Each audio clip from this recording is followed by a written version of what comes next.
India के youngest PM Ashwin Bansal ने आज अपनी जानलेवा बीमारी के आगे घुटने टेक दी। अब सवाल ये है, जो 6,000 करोड़ की प्रॉपर्टी वो किसके नाम?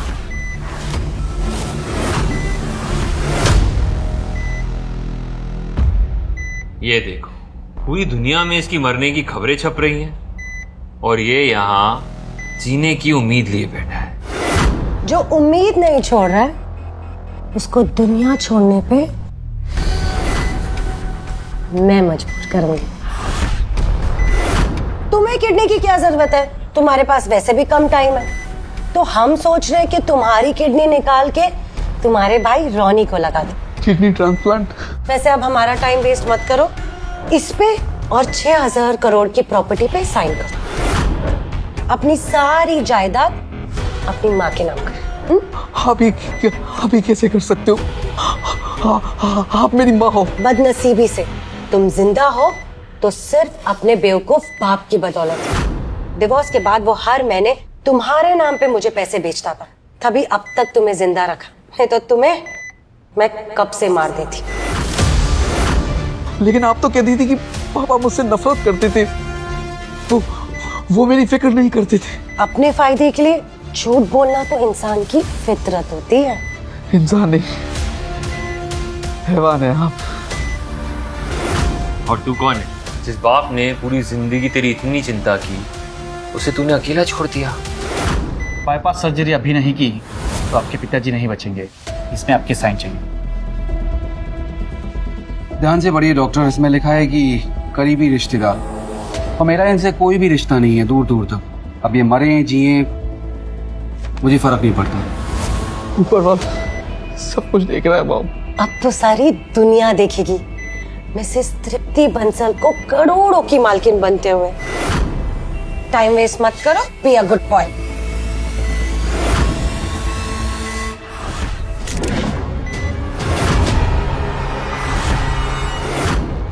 पापा, मैं आपकी माफी का हकदार तो नहीं हूं। मैंने जिंदगी भर आपको सिर्फ दर्द और दुख दिए हैं, और अगर भगवान ने एक बार और मौका दिया आपका बेटा बनने का, तो सिर्फ आपका बेटा नहीं, आपका गुरूर बनकर आऊंगा।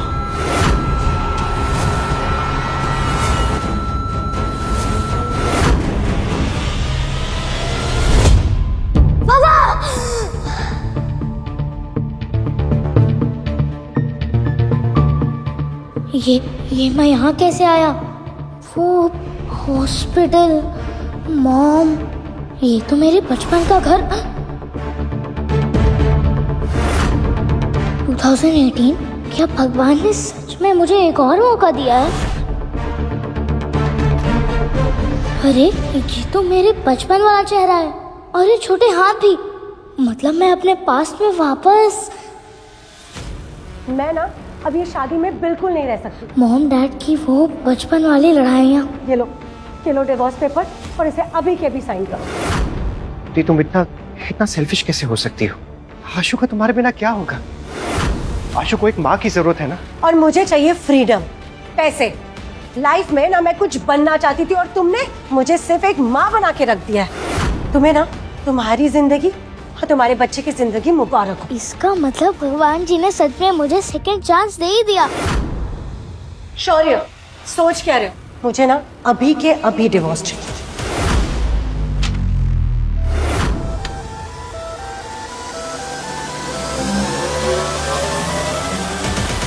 आशु, लो, हो गया डिवोर्स।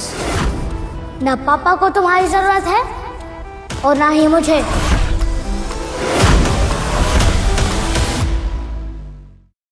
आशु, ये क्या किया तुमने? जबरदस्ती का प्यार जानलेवा होता है पापा। आशु, करण अंकल है ना, वो खानदानी रईस है। उनसे मैं जब शादी करूंगी ना, तो मेरे सारे शौक पूरे होंगे।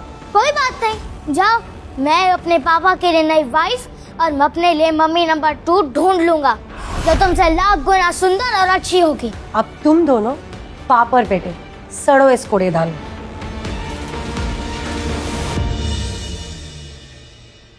मैं चाहकर भी तुम्हें ऐशो आराम की जिंदगी नहीं दे सकता। दुनिया में मुझसे बुरा कोई बाप ही नहीं होगा। बुरे लोग नहीं, बुरा वक्त होता है पापा, और वक्त को बदलते देर नहीं लगती। अगर तुम मेरा साथ दोगे तो हम दोनों मिलकर ना इस वक्त को भी बदल देंगे। बस हमेशा अपने पापा की हिम्मत बने रहना तुम।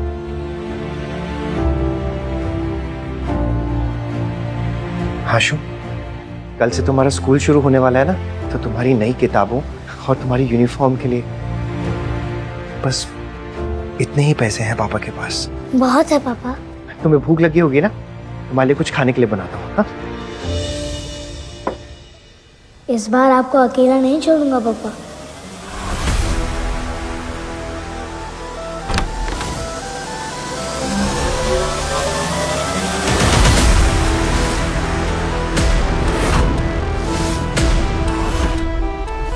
अरे ये किसका बच्चा है? चाय वाला होगा क्या छोटू? लो कड़क चाय लेके आ। कड़क चाय नहीं, कड़क नोटों का सौदा करने आया। बॉम्बे स्टॉक एक्सचेंज करेगा मेरे पापा का नसीब चेंज।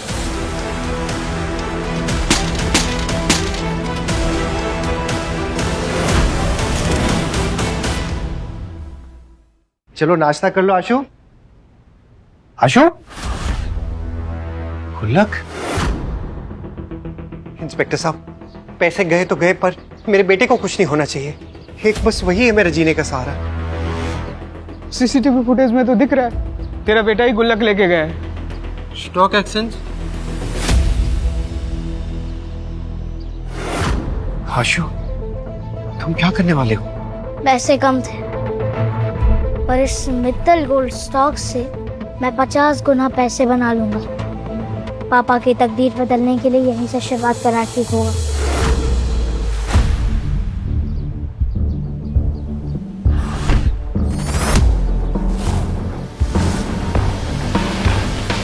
काव्य मैम, आज का स्टॉक मार्केट तो डूब रहा है। जो गहराई में डूबती हुई शेयर मार्केट में से सबसे महंगा मोती बाहर निकाल ले, वही बनेगा एशिया की सबसे बड़ी कंपनी वरदान ग्रुप्स का फाइनेंशियल एडवाइजर। बच्चे, ये शेयर तुमने खरीदे हैं? मित्तल गोल्ड्स का प्राइस गिरने वाला है। बेटर है कि तुम ये स्टॉक वापस कर दो और अपने घर चले जाओ। आपको कुछ नहीं पता। एक सीक्रेट बताओ, अगले आधे घंटे में रशिया यूक्रेन पर बड़ा हमला करने वाला है और अगले 10 दिन में फॉरेन गोल्ड स्टॉक्स 50 गुना तक बढ़ेंगे। बहुत ही अच्छी कहानी है। एक सजेशन दूं? मुफ्त की सलाह ना मैं देता हूँ और ना ही लेता हूँ। जुबान संभाल कर बच्चे, तुम वरदान ग्रुप की CEO, the financial genius miss Kavya Vardhan से बात कर रहे हो। ये तो काव्या वर्धान है। उनके किसी गलत आदमी से शादी हो गई थी और डिप्रेशन के चलते उन्होंने सुसाइड कर लिया था। बेटा, गोल्ड प्राइस कभी इतने नहीं बढ़ते हैं। इंटरनेशनल अलायंस सब संभाल लेंगे और किसी भी टाइप की कोई जंग नहीं होने वाली है। ये लड़की सुंदर भी है, शरीफ भी है।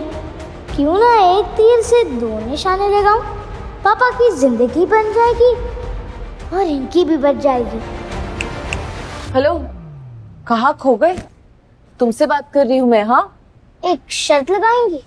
कैसी शर्त? अगर अगले 20 मिनट में स्टॉक कम हो गया तो मैं कभी अपने पापा के पैसे स्टॉक में नहीं लगाऊंगा और आपसे माफी भी मांग लूंगा।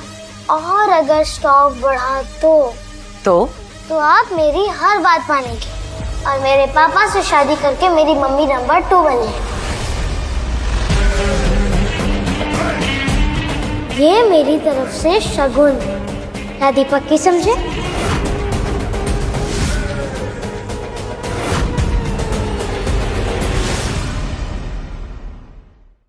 मुझे तुम्हारी शर्त मंजूर है, मगर हाँ, अगर तुम हार गए तो तुम अपने पापा के पैसे कभी वेस्ट नहीं करोगे और यहाँ से सीधा घर चले जाओगे। प्रॉमिस? प्रॉमिस। आशु, आशु, तुम यहाँ क्या कर रहे हो? और गुल्लक के पैसे कहाँ हैं? वो सारे पैसे मैंने स्टॉक पे लगा दिए पापा। इतनी मेहनत से एक एक पाई मैंने जोड़ के वो पैसे इकट्ठे किए थे और तुमने ऐसे गवा दिए। हमारी तकदीर बदलने वाली है और वो सिर्फ 20 मिनट में। रातों रात अमीर हो जाएंगे।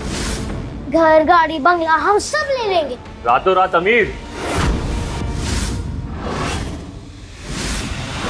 चप्पल चुराने वाले कब से महंगे जूते पहनने के ख्वाब देखने लगे, और तू टिंगू, शेयर मार्केट के बारे में पता भी है तुझे कुछ? जबान संभाल के बात करो। और तुम अपनी औकात संभाल कर बात करो। करण मल्होत्रा को आखिर कर रहे हो तुम? बाहर मार्केट में न्यूज है कि एक बेटे ने बाप के सारे पैसे लंगड़े घोड़े पे लगा दिए। अभी पता चला कि वो तो तुम दोनों हो। मेंढक होकर आसमान तक छलांग मारना चाहता है। अच्छा वाह, तुम दोनों के साथ ना मैंने अपना रिश्ता तोड़ दिया, नहीं तो मैं भी एक मजाक बनकर रह जाती। गरीब भले ही हम, पर सस्ते में तुम जैसी पट गई। बहुत जुबान चलती है तेरी। स्टॉक की स्पेलिंग भी आती है? STOCK। क्या कर रहा है? बातें बात हो गई, अब तुम्हारी पोल खोलने का टाइम आ गया है। आ कितने बुरे स्टॉक्स खरीदे आपने यहाँ।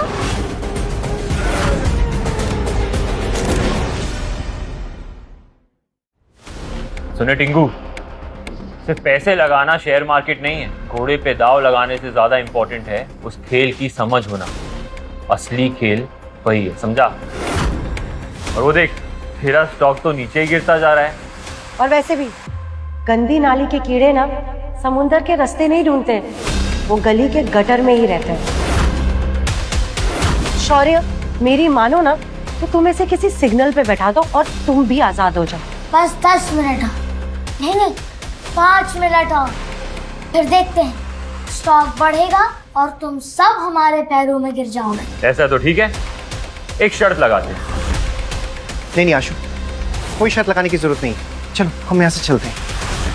बेटा, तुम्हारे पापा बिल्कुल ठीक कह रहे हैं। स्टॉक वॉक भूल जाओ, पापा के साथ घर जाओ और अपनी पढ़ाई पे ध्यान दो। छोटे पैकेट में बड़ा धमाका हुआ, कुछ ही देर में पता चल जाएगा। आशु चलो। रुको पापा, अब तक बेटा सीखता था और बाप सिखाता था, आज से बेटा सिखाएगा और बाप सीखेगा।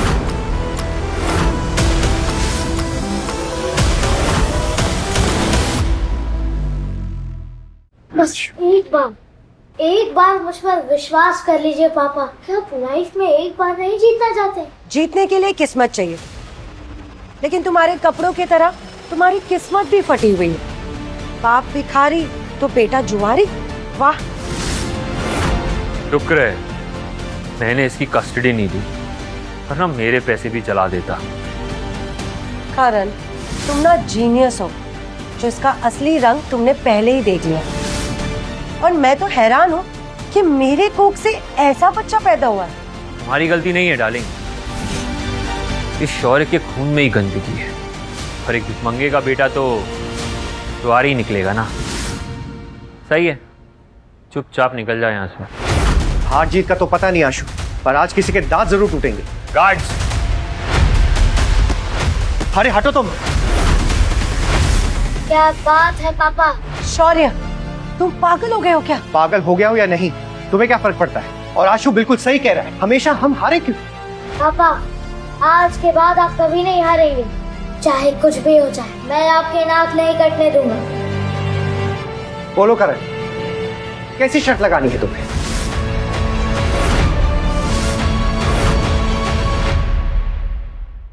अगर अपने आप को शर्मिंदा करना ही है तो कर लो। 15 मिनट में अगर ये स्टॉक ऊपर नहीं आया तो तुम दोनों जिंदगी भर मेरे नौकर बन के रहोगे। लेकिन आशु बच्चा है, इसमें उसे घसीटने की जरूरत नहीं है तुम्हें। कोई बात नहीं पापा, जीत हमारी होगी। शौर्य, तुम सोच भी कैसे सकते हो कि तुम जीत जाओगे? क्या तुमने सच में मान लिया है कि तुम्हारा बेटा यूं ही हवा में कोई भी शहर चुन लेगा और पैसे लगा देगा और तुम पैसे जीत जाओगे? लेकिन अगर आप हार गए तो? अगर हम हार गए तो यही सबके सामने घुटने टेक कर तुमसे माफी मांगेंगे और तुम दोनों के रास्ते में कभी नहीं आएंगे। पक्की बात? पक्की। लेकिन अब तेरे पास सिर्फ 13 मिनट बचे हैं। जिंदगी भर मेरे जूते साफ करने के लिए तैयार हो जा। सॉरी, तू आशु को अच्छे स्कूल में डालना चाहता था ना? टेंशन मत ले, मैं हूं ना, मैं डालूंगा, लेकिन प्यून बनने के लिए। अभी समय बाकी है। तुम्हारा समय तो तभी खत्म हो चुका था शौर्य, जब तुमने करण मल्होत्रा से पंगा लिया था। अगर मुझे अपनी असलियत इनसे छुपानी ना होती तो मैं इनकी मदद जरूर करती, लेकिन ये स्टॉक मार्केट किस्मत के दम पे नहीं चलती। समय खत्म हुआ आशु, जूते साफ करने के लिए तैयार हो? आशु को इसमें घसीटने की कोई जरूरत नहीं है, उसकी नादानी समझ के उसे छोड़ दो। ठीक है, इसे माफ कर दूंगा, लेकिन तू अभी सबके सामने मेरे जूते चाटेगा। क्या हुआ शौर्य? तू तो कहता था बेटे के लिए जान भी दे देगा, तो घुटने टेक, चाट मेरे जूते, दिखा कितना प्यार करता है तू अपने बेटे से। मैं झुकने के लिए तैयार हूं। पापा, छुपने का जमाना गया, अब दुश्मन की गुरूर को अपने ऊपर लाने का वक्त आ गया। अटेंशन प्लीज, आज मित्तल गोल्ड स्टॉक की कीमत में 50 गुना की भारी उछाल आई है। सभी शेयर होल्डर्स तुरंत ध्यान दें।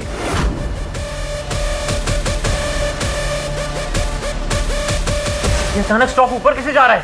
इम्पॉसिबल। पापा, आज से आपको किसी के सामने झुकने की जरूरत नहीं है।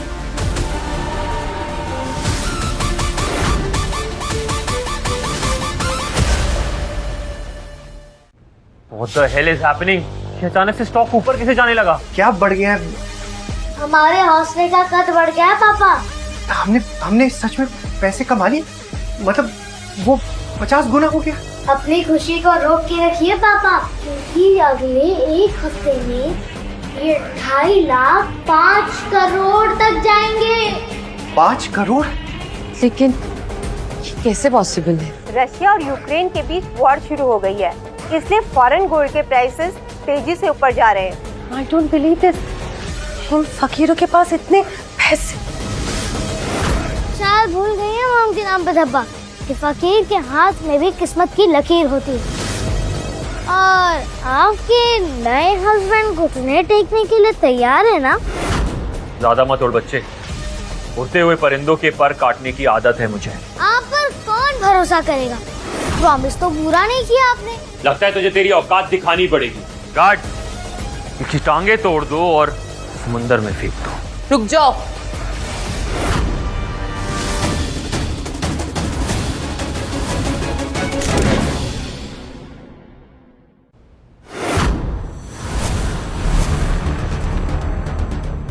हाँ, अरे डेविड भाई, हाँ आप यहाँ कैसे? क्यों, तुमसे परमिशन लेकर आना चाहिए था। अरे नहीं, मैं तो बस यूं ही पूछ रहा था। हाँ, हम बस निकलने ही वाले थे, हम चलते हैं। चलो चलो भाई। अंकल, अभी शर्त पूरी नहीं हुई है। ज्यादा जबान चल रही है तेरी, जबान निकाल लूंगा, समझा? अच्छा हुआ याद दिलाया छोटे उस्ताद, तुम दोनों ने कह ही दिया था कि हारोगे तो घुटने टेकोगे, तो हमसे गलती हो गई, हमें माफ कर दो। तुम्हारी गलती। वैसे तुम दोनों माफी के लायक नहीं हो, लेकिन मेरे पापा कहते हैं माफ करने वाला गलती करने वाले से बड़ा होता है। और आप सब तो मेरे और पापा के सामने इतने छोटे हो। तुझे एक दिन जरूर देख लूंगा टिंगू। चलो।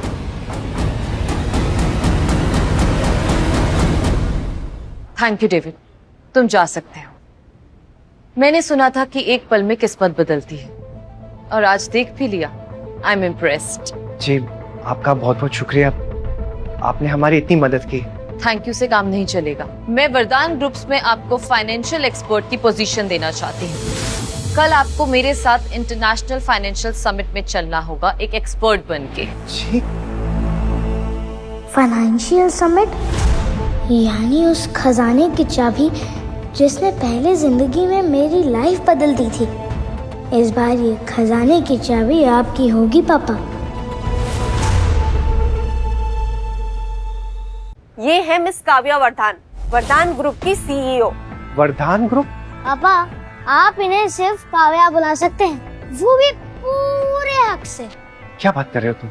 अब माफ कीजिएगा, ये मजाक करने की आदत है इसकी। No issues. Ma'am, Rihan Singhania जाने माने फाइनेंशियल एक्सपर्ट हैं और वो हमारे एडवाइजर बनने को भी तैयार है। हम सिंघानिया के साथ बिजनेस नहीं करेंगे। वो हमारा बिजनेस एंड एसेट्स हड़पना चाहते हैं। उनके साथ बिजनेस करना मतलब शेर के मुंह में हाथ डालना। Not possible. काव्या जी, मुझे ये फाइनेंशियल समिट इसके बारे में कुछ पता नहीं है। और इतनी बड़ी जिम्मेदारी तो मैं नहीं निभा पाऊंगा। Please mister Shaurya, don't be humble. मैंने अभी देखा कि यहाँ पे क्या हुआ, इसलिए प्लीज आप ये सब बहाने मत कीजिए। आप शायद मुझे गलत समझ रही हैं। ये तो बस ऐसे ही तुक्के में बच्चे ने कर दिया। इतना सब कुछ एक छोटा सा बच्चा कैसे सोच सकता है? मुझे पता है कि आप इसका क्रेडिट नहीं लेना चाहते। ये सब आप ही ने किया है। कल जहां फाइनेंशियल समिट में सब लोग अपनी किस्मत के भरोसे बेट लगाएंगे, हम लोग अपनी सोच और एक्सपीरियंस के भरोसे बेट लगाएंगे। देखिए मिस्टर शौर्य, आई अंडरस्टैंड कि आप रेगुलेटरी बोर्ड के सामने नहीं आना चाहते और किसी भी टाइप का एक्सटर्नल रिस्क नहीं लेना चाहते ताकि किसी को पता ना चले। इसलिए आप खुद पैसे नहीं लगाते, किसी से बोल के या फिर किसी से इन्वेस्ट करवाते। बट प्लीज, कल का समिट मेरे लिए बहुत इंपॉर्टेंट है और मुझे आपकी हेल्प की बहुत जरूरत है। पापा आपकी मदद करेंगे, लेकिन शर्त पूरी होने के बाद। आशु, अब ये कौन सी शर्त है? ये है इस हैंडसम बेटे के हैंडसम बाप। बोलो, मेरी मम्मी नंबर 2 बनने के लिए तैयार हो ना आप?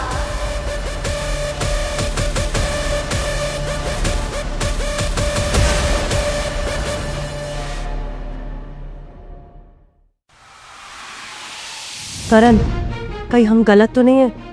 और वो आशु जीनियस। मोंटी, तुम भी ना कभी कभी वो बदबूदार मोहल्ले के लोगों की जैसे बातें करती है। देश विदेश के जाने माने बिजनेसमैन पहुंचे मुंबई। उस फाइनेंशियल समिट के लिए जो तय करेगा वर्धन ग्रुप का भविष्य। उनके गिरते हुए शेयर्स को देखकर लग रहा है आने वाला कल उनके लिए कंगाली का संदेश ला सकता है। हम लविंग इट, हम सो लविंग इट।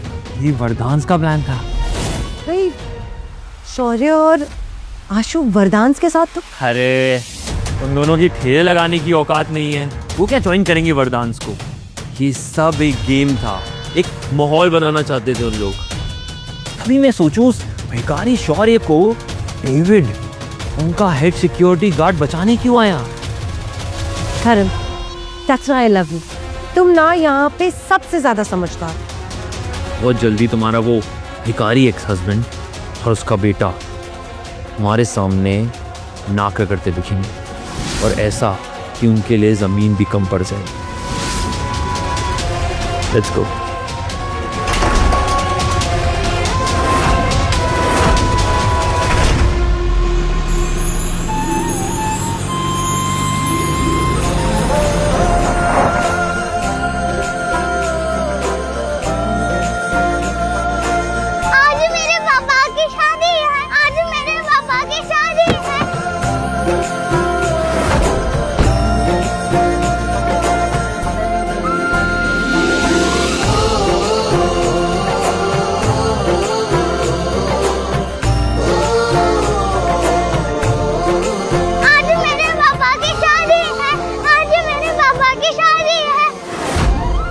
आज एक बेटा अपने बाप की शादी करा रहा है। जिसको सबने समझा छोटा पैकेट, वो आज बड़ा धमाका करने जा रहा है।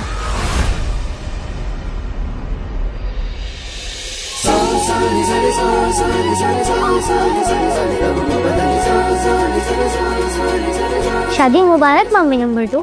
थैंक यू बेटा, मैंने अपना वादा पूरा किया और आज आपको फाइनेंशियल समिट पर आकर अपना वादा पूरा करना है। सेब। पापा, मम्मी नंबर 2 कितनी स्मार्ट है और ब्यूटीफुल भी। लेकिन आज जब समिट में मैं कुछ बोल ही नहीं पाऊंगा तो नया नया जो ये रिश्ता जुड़ा है ना, ये भी वो तोड़ देगी। पापा, ये रिश्ता कभी नहीं टूटेगा, कभी नहीं।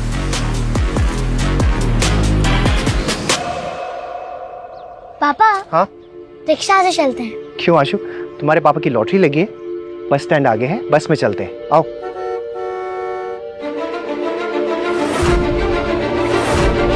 लग गई लॉटरी। लगता है आज आपका राजयोग शुरू हुआ।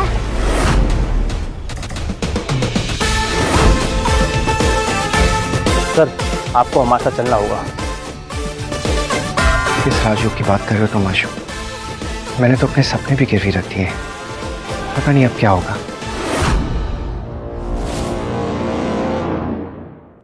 सर गाड़ी में बैठिए ना, काव्या मैडम का ऑर्डर है, पहले शॉपिंग फिर फाइनेंशियल सबमिट। मैडम आपको वहीं मिलेंगी। 256 नंबर की बस आती होगी, बस हम उसमें चले जाएंगे, आप तकलीफ मत कीजिए। अरे पापा, आप मम्मी नंबर 2 की बात नहीं मानेंगे तो वो नाराज हो जाएंगे। मैं तो अपने नई मामा की हर बात मानूंगा। अब चलिए। चलिए सर।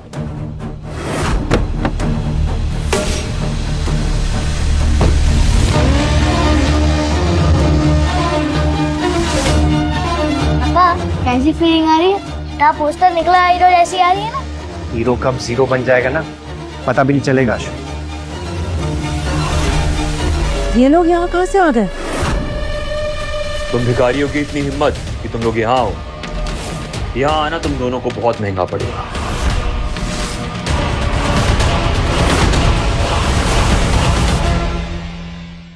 आपको क्या लग रहा है मिस्टर मल्होत्रा, ये फाइनेंशियल समिट आपके बाप की जागीर है? शौर्य, जुबान संभाल कर बात करो, वरना क्या माँ के नाम पे धप्पा? फिर से कोई शर्त लगा के घुटने टेकने वाली हो क्या? क्यों बेकार में अपनी बेइज्जती करवा रही हो तुम? ये गली का कुत्ता और ये चूहा बहुत फुदक रहे हैं। आज इनका सामना शेर से होगा। लगता है आपने शेर और चूहे की कहानी नहीं सुनी अंकल।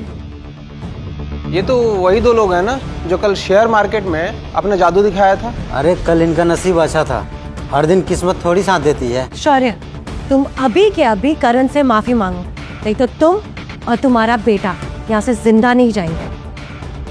आशु बिल्कुल सही कहता है, मॉम के नाम पे धप्पा ही हो तो। नहीं मानती मैं अपने आप को इसकी माँ। तुमसे शादी करना और इसे पैदा करना मेरी जिंदगी की सबसे बड़ी बेवकूफी। सही कह रही हो तुम। वैसे भी जिसने रिश्तों को छोड़कर दौलत अपना ली हो, उससे बड़ा बेवकूफ तो कोई नहीं सकता। बस बहुत हो गया, अभी मेरे सामने घुटने टेक कर माफी मांग लो, वरना क्या? वरना मैं तुम्हें अपनी हैसियत और तुम्हारी औकात दिखाने पे मजबूर हो जाऊंगा। औकात की बात तुम कर रहे हो जो कल एक छोटी सी शर्त नहीं जीत पाया। शौर्य, वो तो छोटी सी बाजी थी, बड़ी बाजी तो तब हुई थी जब मैं तेरी नाक के नीचे से तेरी बीवी को निकाल कर लूं। अंकल,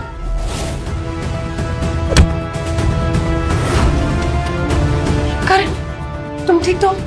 मैं तुम्हें चैन से जीतना तो दूर, चैन से हारने भी नहीं दूंगा।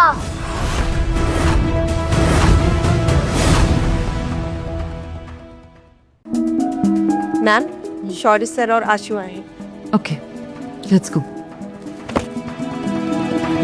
शौर्य, संभालो अपने बदतमीज बच्चे को, नहीं तो अंजाम अच्छा नहीं होगा। मेरे पापा तुम जैसों की धमकियों से डरते नहीं है। आशु, बस बहुत हो गया। सही कह रहा है, बस बहुत हो गया। अब तुम्हें बाहर फिकवाने का टाइम आ गया है। गार्ड्स, रुक जाओ। आखिर मैं भी तो देखूं कि किसमें इतनी हिम्मत होगी जो मेरे पति और बच्चे पे हाथ उठाना चाहते हैं।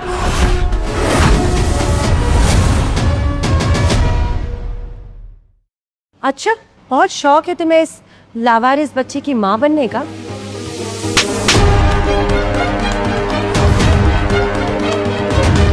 इस थप्पड़ को याद रखना। आज के बाद मेरे बेटे को लवारिस कहना तुम जैसी औरत को बहुत महंगा पड़ेगा। सिर्फ नाम की नंबर 2 हो, बाकी हर तरफ से नंबर 1। तुमने शौर्य से शादी कर ली, जिस आदमी को मैंने कचरे की तरह फेंक दिया था। मुझे बहुत ही तरस आता है तुम जैसी औरतों पे, जो शौर्य जैसे पति की इज्जत नहीं कर सकी। भूल गए तुम लोग किसके लिए काम करते हो? मारो इन्हें।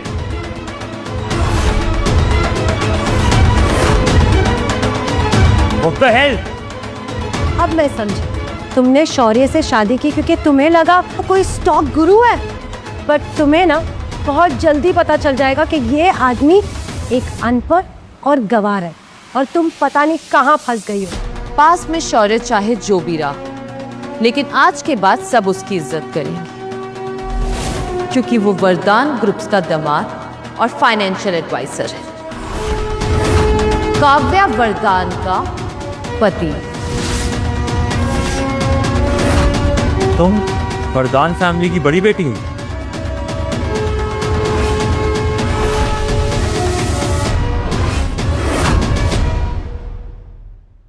ये कैसे हो सकता है? एक राह चलते आदमी से काव्या वरदान ने शादी कर ली। देखो काव्य, मैं समझता हूँ तुमने इससे शादी कर ली। पैरों की जूती को सर पे रखने से वो सर का ताज नहीं बन जाता। फिलहाल अपने सर को तो तुम्हें बचाना चाहिए जूतों से, क्योंकि जिसकी बैलेंस शीट खुद ही लाल है वो शेयर होल्डर्स को प्रॉफिट बनाना क्या सिखाएगी? Whatever। लेकिन काव्या, मैं तुम्हारे शेयर होल्डर्स को बता दूंगा कि तुमने इस राह चलते आदमी को अपना फाइनेंशियल एडवाइजर बना दिया है। फिर देखता हूँ कितना भरोसा करेंगे वो तुम। अगली बार से सोच समझ के बात करना कि तुम्हारे सामने कौन खड़ा है। और जहां तक बात रही मेरे शेयर होल्डर्स की, तो वो तुम जैसे आदमी की बातों से बहकने वाले नहीं हैं। अब लविंग इट। बहुत भरोसा है ना तुम्हें इस पे, तो ठीक है। आज एक स्टोन ऑक्शन है, देखते हैं वहां ये 2 कौड़ी का आदमी मुझसे जीतता है कि नहीं। आशु, स्टोन ऑक्शन? मुझे तो पत्थरों के बारे में कुछ पता ही नहीं है। पापा कोई बात नहीं, बस ये समझिए कि एक बड़ा वाला पत्थर दुश्मन के दिमाग पे पड़ा है, और चाहे खेल कुछ भी हो, जीत सिर्फ हमारी होगी। पक्का? तो फिर ठीक है, मिलते हैं ऑक्शन में। अब होगी पार्टी शुरू। इस ऑक्शन में सिर्फ पत्थरों की नहीं, इज्जत की भी बोली लगी।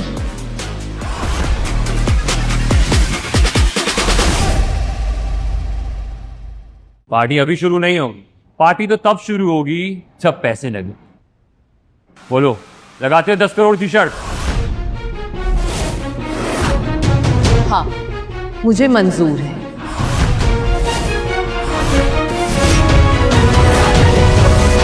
Namaste, ladies and gentlemen. We are going to present you the rarest treasure of this decade.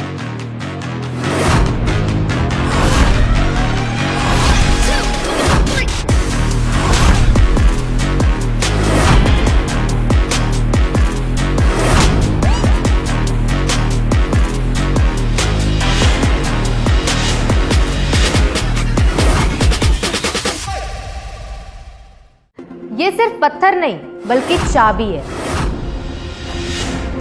तकदीर की चाबी। जो भी बोली जीतेगा उसे उसके पत्थर को हमारे इस एंशिएंट ज्वेल कटिंग टूल से उसके पत्थर को कट करने का मौका मिलेगा। हमारे साथ एक जेमस्टोन एक्सपर्ट है जो आपको आपके पत्थर की कीमत बताएंगे। मुझे तो बहुत डर लग रहा है मैम। सॉरी सर की समझ में कुछ आएगा? उन्हें पत्थरों की पहचान है भी। शौर्य को पत्थर की पहचान हो या ना हो, मगर मुझे हीरे की पहचान जरूर है। मैंने यहाँ आने से पहले एक इनसाइडर से पता लगाया था। पहले, दूसरे, तीसरे पत्थर में खास टाइप के जेमस्टोन्स हैं। जो भी उन्हें खरीदेगा वो जीत जाएगा, मगर जो भी तीसरा पत्थर खरीदेगा वो बर्बाद हो जाएगा, क्योंकि उस पे जेमस्टोन का निकलना बहुत मुश्किल है। पापा डरो मत, बस एक्टिंग करो कॉन्फिडेंट रहने की। तो शुरू करते हैं इस सदी का सबसे बड़ा जेमस्टोन ऑक्शन। पत्थर नंबर 1 के लिए बिडिंग स्टार्ट होती है।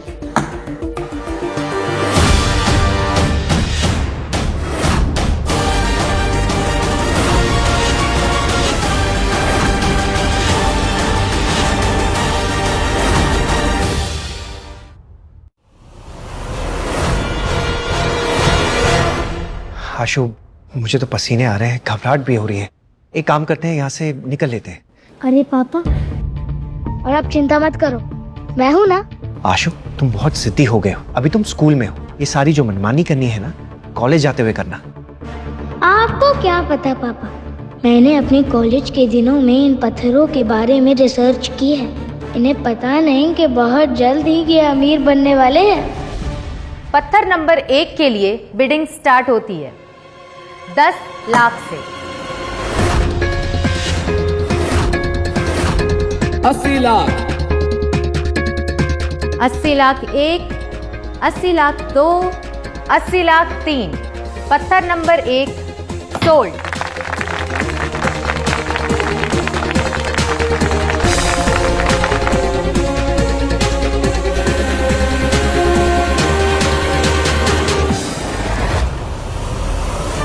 ऐसे चल के कोई भी आ गया ऑक्शन में, इन्हें तो जेम्स स्टोन की समझ भी नहीं है। आशु, तो कौन सा हम सालों से पत्थर तोड़ रहे हैं?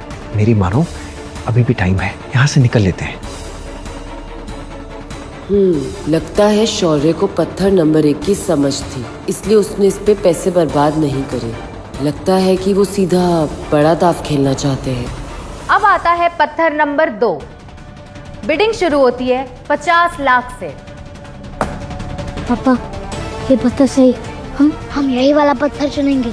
नहीं आशु, बहुत रिस्की है। शौर्य बोली क्यों नहीं लगा रहे हैं? कहीं वो डर तो नहीं गए हैं? मैम, करण ने हाथ उठाया है। 1 करोड़ 20 लाख।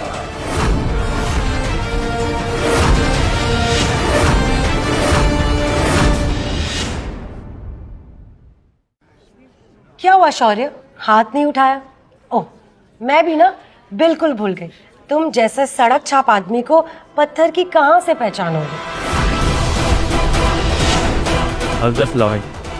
वैसे तेरी दूसरी बीवी के पास 10 करोड़ चुकाने के लिए है ना, शर्त हारने के बाद। मैंने कहा था ना मैडम, शौर्य सर आज नैया डुबा के रहेंगे। नहीं, ऐसा बिल्कुल भी नहीं है। मोर उसी बादल के सामने नाचता है जो बरसने वाला है। मैं देख रही हूँ कि शौर्य की आंखें तीसरे नंबर पत्थर पे गड़ी हुई हैं। कॉन्ग्रेचुलेशंस, पत्थर नंबर 2 आपका हुआ। इसे कट करके चेक करा लीजिए। रुको, सारे पत्थर लास्ट में एक साथ कट होंगे। इसे बताता हूँ कि आखिर मैं चीज क्या हूँ। पत्थर नंबर 3 के लिए बिडिंग स्टार्ट होती है 1 करोड़ से। पापा, ये वाला पत्थर ले लेते, ये हमारे लिए गोल्डन चांस है। नहीं आशु, ये बहुत खतरनाक खेल है, मुझे नहीं खेलना है। 2 करोड़। लगता है करण को जेम्स में नहीं, शौर्य को नीचा दिखाने में इंटरेस्ट है। Stupid man. क्या हुआ शौर्य, कहीं आते समय रास्ते में जुबान तो नहीं गिर गई? बहुत देर से चुप बैठा है। करण, हमारी जीती हुई दौलत देख के ना उसकी आंखें भी गिर जाएंगी। और वैसे शौर्य, इतने दुखी मत लगो, क्योंकि अभी पार्टी तो शुरू होगी। करण मल्होत्रा साहब की बोली 2 करोड़, 2 करोड़ 1, 2 करोड़ 2।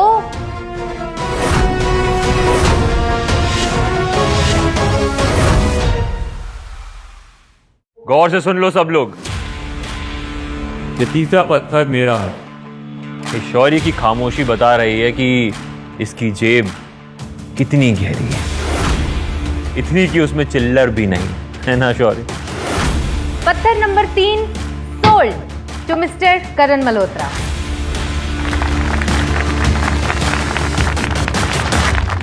अब ये तो होना ही था। जब शेर दहाड़ता है ना, तो भौंकते कुत्तों को चुप होना ही पड़ता है ना? I'm just loving it। इन दोनों का चेहरा देख के ना मेरी जीत की खुशी दुगनी हो गई। शायद आपकी आंखों को चश्मे की जरूरत है अंकल। ये अभी भी एक पत्थर बाकी है। सुन रहे, ये जो चौथा पत्थर है ना, वो किसी काम का नहीं है। इस धरती पे बोझ है, बिल्कुल तेरी बाप की तरह।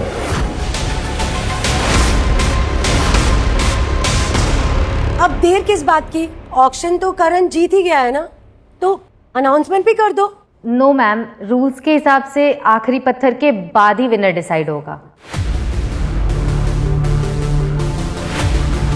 पत्थर नंबर 4 बेकार है, टाइम वेस्ट। चलो चलते हैं।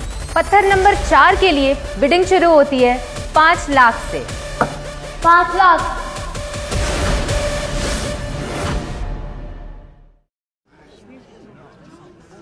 शौर्य ये वाला पत्थर क्यों ले रहा है?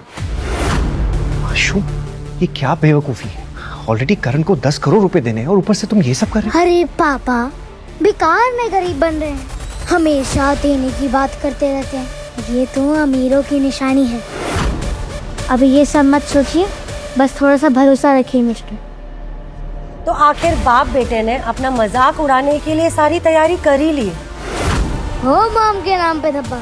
मजा तो तब आता जब आप लोग भी बोले लगाते, लेकिन लगता है आप दोनों में हिम्मत नहीं है। ये जो पत्थर है ना, ये बिल्कुल यूजलेस है। इसका मतलब है मैं ऑलरेडी जीत चुका हूँ, समझा? 5 लाख 1, 5 लाख 2, 5 लाख 3। पत्थर नंबर 4 सोल्ड शौर्य बंसल के नाम।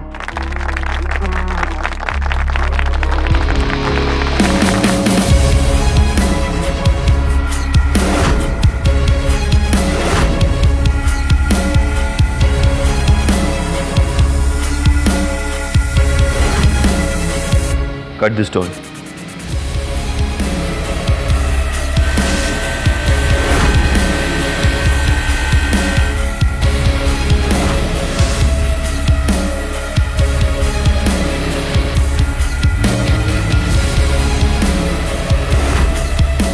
इसे भी काटो।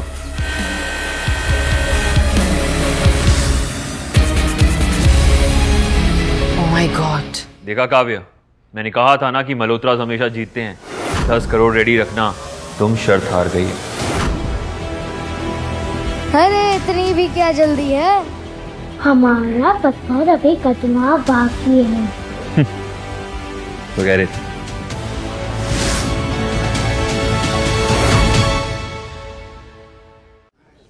पापा, इन हीरो की तरह आपका भी चमकने का टाइम आ गया। चाहिए स्टेज पर चाहिए। वरदान इंडस्ट्रीज के फाइनेंशियल एडवाइजर के लिए जोरदार तालियां।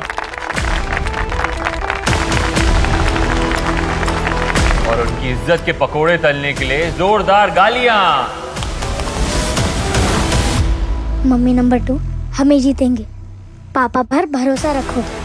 मैं जानती हूँ बेटा, वैसे तो मैं इतनी जल्दी किसी पे भरोसा करती नहीं हूँ, और अगर भरोसा कर लूँ तो जिंदगी भर वो भरोसा अटूट रहता है। एक मिनट, पत्थर तोड़ने से पहले चलिए देखते हैं कि मिस्टर शौर्य बंसल की किस्मत की लकीरें क्या कहती है। अरे अरे, इनके हाथों में तो अमीर की कोई रेखा ही नहीं है।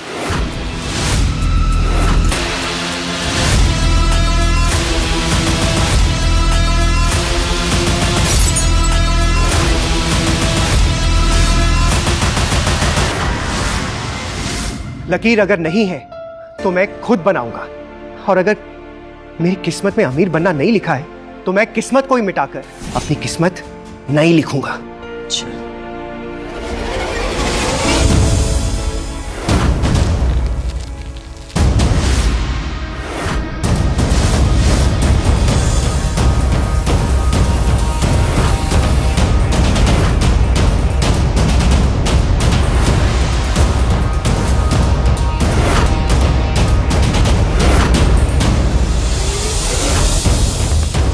काटो इसे।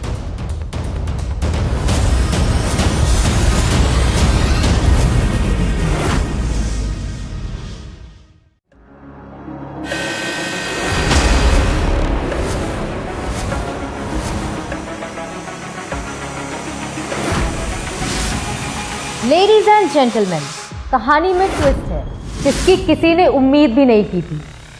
और एक और खास बात, ये कोई ऐसा वैसा जेमस्टोन नहीं, दुनिया में सबसे कम पाया जाने वाला टैंजनाइट है।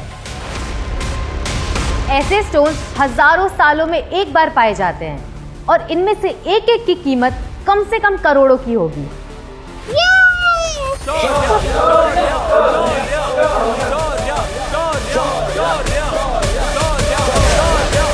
खैर, नाच तुमने 10 करोड़ रुपए खो दिए, और अपनी 2 पैसे की इज्जत भी। How sad.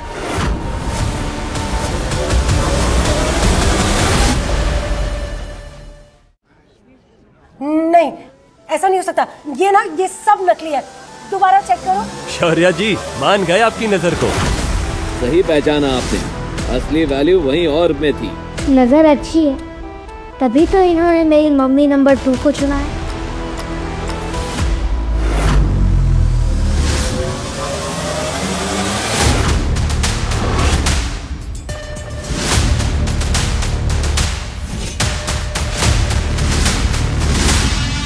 रेहान सिंह भाई, वेलकम सर।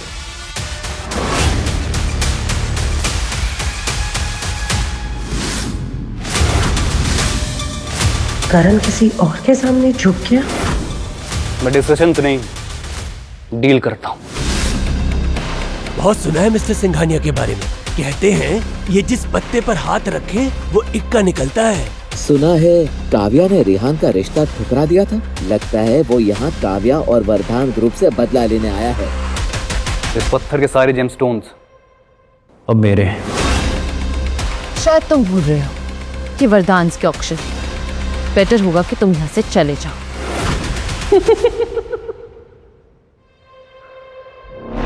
मैं निकल जाऊं? वो भी खाली हाथ? नॉट अ चांस काफी। आज मैं इस जगह से 2 चीजें तो जरूर लेके जाऊंगा। पहला ये जेमस्टोन्स और दूसरी तुम।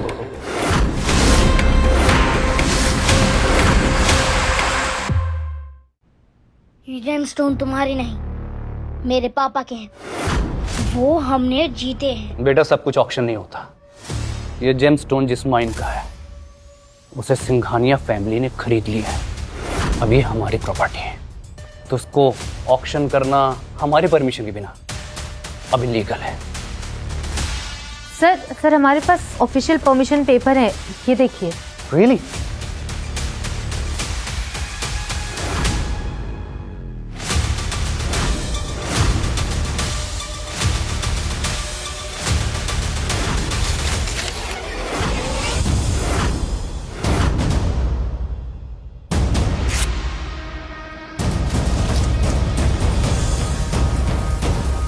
थोड़ा आया मुझसे 10 करोड़ लेने वाला। अभी जो टेंजनाइट है ना, ये भी हाथ नहीं आएगा तेरे।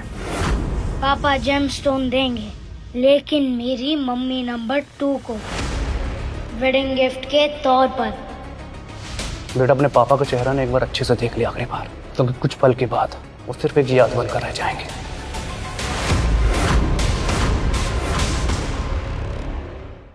ये टेंजनाइट मेरे पापा मम्मी नंबर 2 को ही दें। तुम सच में टेंजनाइट मुझे देने वाली थी? वाह क्या मजाक है यार। मतलब तुमने इस आदमी के लिए मेरा रिश्ता ठुकराया था। ओके गया है तुम्हें काव्या? कर क्या रही हो तुम?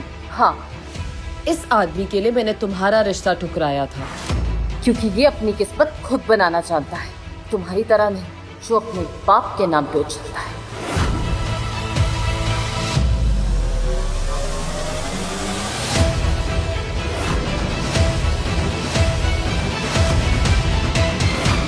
काव्या, इन्हें वो टाजनाइट जो भी है वो दे दो ना, ताकि ये मामला यहीं का यहीं खत्म हो जाएगा। नहीं शौर्य, वो गिफ्ट मेरे पति ने मुझे पहली बार दिया है, और उस गिफ्ट के लिए मैं पूरी दुनिया से लड़ सकती हूँ।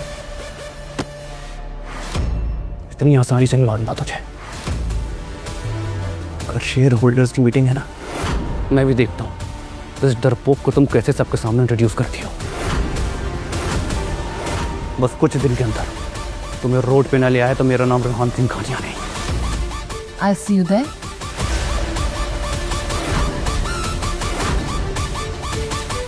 See you soon, शौर्य।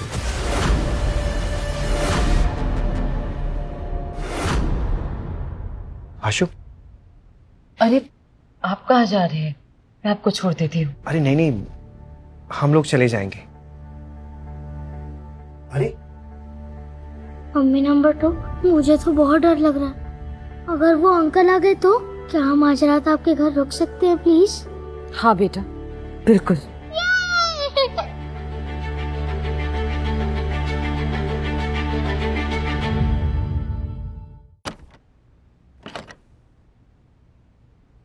कितना बड़ा घर है, और ये लाइट्स पहले से ऑन क्यों है?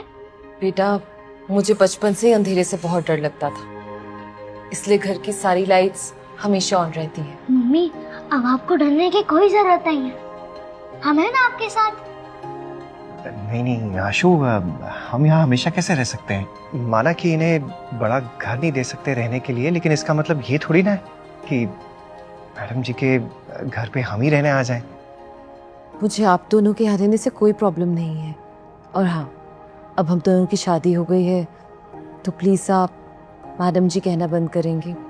अच्छा मैं फ्रेश होके आती हूँ, आप लोग थोड़ा कंफर्टेबल हो जाइए।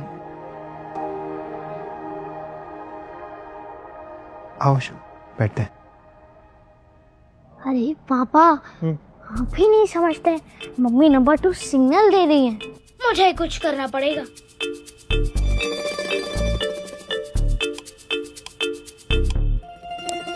ये लाइट को क्या हुआ?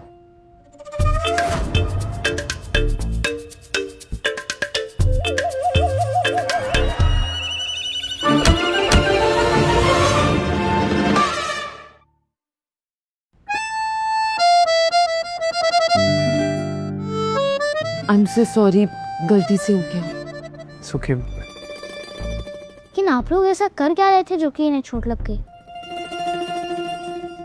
मुझे नींद आ रही है, मैं सोने जा रहा हूँ। Good night.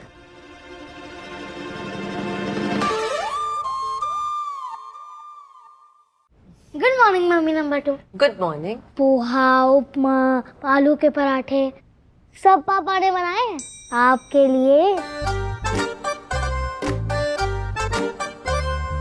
खा के बताओ कैसा बना है। चलो। आप फाइनेंस में क्या कर रहे हैं? आपको तो शेफ होना चाहिए। This is so good. वैसे इस पोहे को खा के मुझे मेरी मॉम की याद आ गई। So good.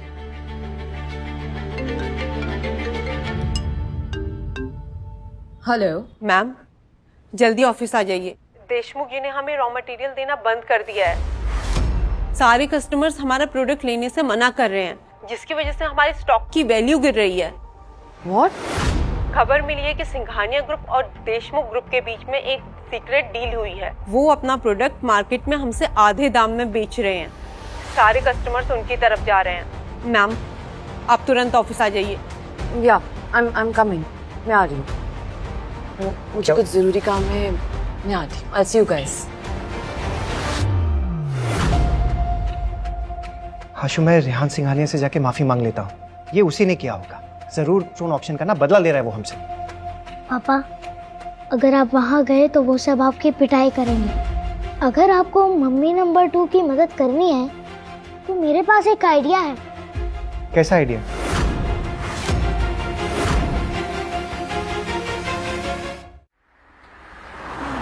आशु, यहाँ ऐसा क्या है जिससे काव्या मैडम की मदद हो जाएगी? अरे पापा, आप बस मुझे ऊपर चढ़ाइए ना। ऊपर? लड़का भी ना। इधर आओ। आशु, आशु संभल के।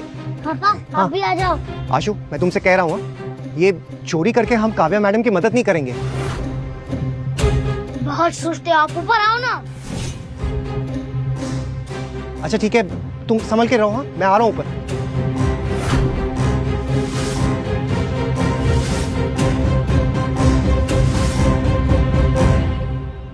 आशु, हम लोग यहाँ पे क्या ढूंढ रहे हैं?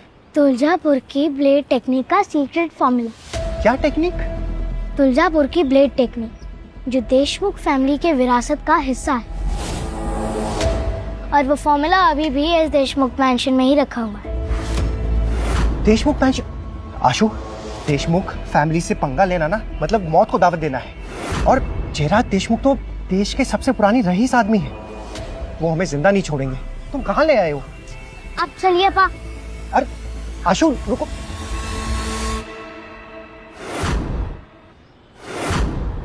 रुको, चलो अंदर।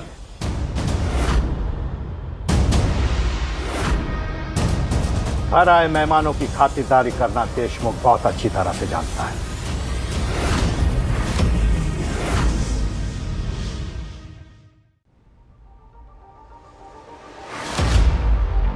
गलत घर में चोरी की, वो भी एक बच्चे के साथ मिलके। शर्म नहीं आती तुम्हें? इतनी छोटी सी उम्र से अपनी तरह चोर बनाने की तैयारी कर रहा है। नहीं नहीं सेठ जी, हमसे बहुत बड़ी भूल हो गई है। तुम दोनों की सारी बातें सुनी मैंने। तुलजापुर ब्लेड के बारे में क्या जानते हो? सब कुछ। चुप रहो तुम। सेठ जी, मैंने कहा ना, हमसे बहुत बड़ी गलती हो गई है। दोबारा हम लोग यहाँ पे आपको दिखाई भी नहीं देंगे। आप प्लीज हमें जाने दीजिए। जयराज के दरबार में वफादारी का इनाम और धोखे की सजा जरूर मिलती है। सेठ जी, मेरा बेटा मेरे साथ है। इसे हमारी नादानी समझकर आप जाने दीजिए प्लीज। दादू, आप कहें तो पुलिस को फोन करूं? नहीं, फैसला और सजा दोनों जयराज खुद देगा। इनकी हड्डियां तोड़ के हमारे भूखे कुत्तों के सामने फेंक दो।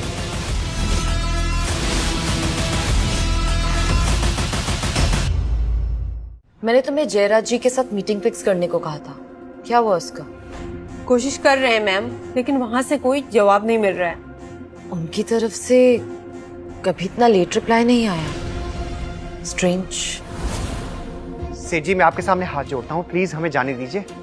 चाहोगे तो तुम जरूर, लेकिन 4 कंधों पर। आशु, इस बार सच में ना हम लोग बहुत गंदा फंस गए। ये लोग कुछ नहीं बिगड़ पाएंगे। तुम जानते नहीं, ये बहुत खतरनाक लोग हैं। सेठ जयराज देशमुख, तुलजापुर के अटूट धातु का वो फॉर्मूला ना आपके हाथ लगा है। ट्राई जितनी भी करनी है कर लो, लेकिन मैं ही जानता हूँ वो राज की बात। अभी भी मारना चाहते हैं हमें? अरे रुको,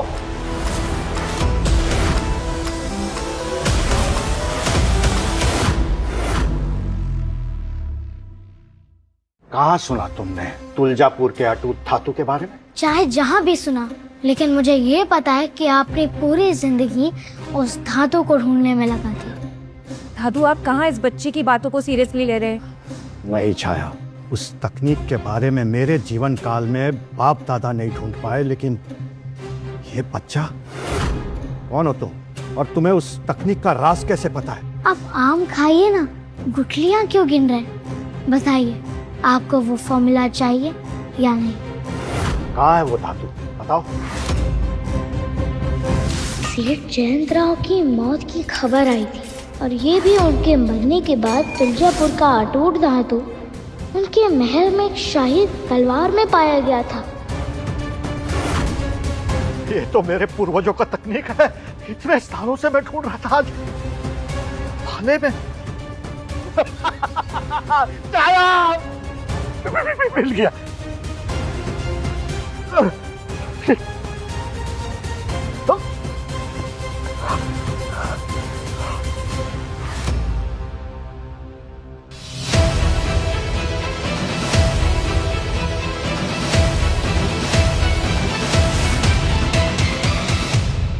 मैं आपको वो धातु दे सकता हूँ दादू, लेकिन आपको हमारा एक काम करना होगा। बताओ, 2 धातु मुझे? दादू, ये टाइम वेस्ट कर रहा है और कुछ नहीं। नहीं छाया, अगर देशमुख परिवार की विरासत वापस लाने में 1% भी चांस है ना, तो मैं ये चांस इस बच्चे को देना चाहूंगा।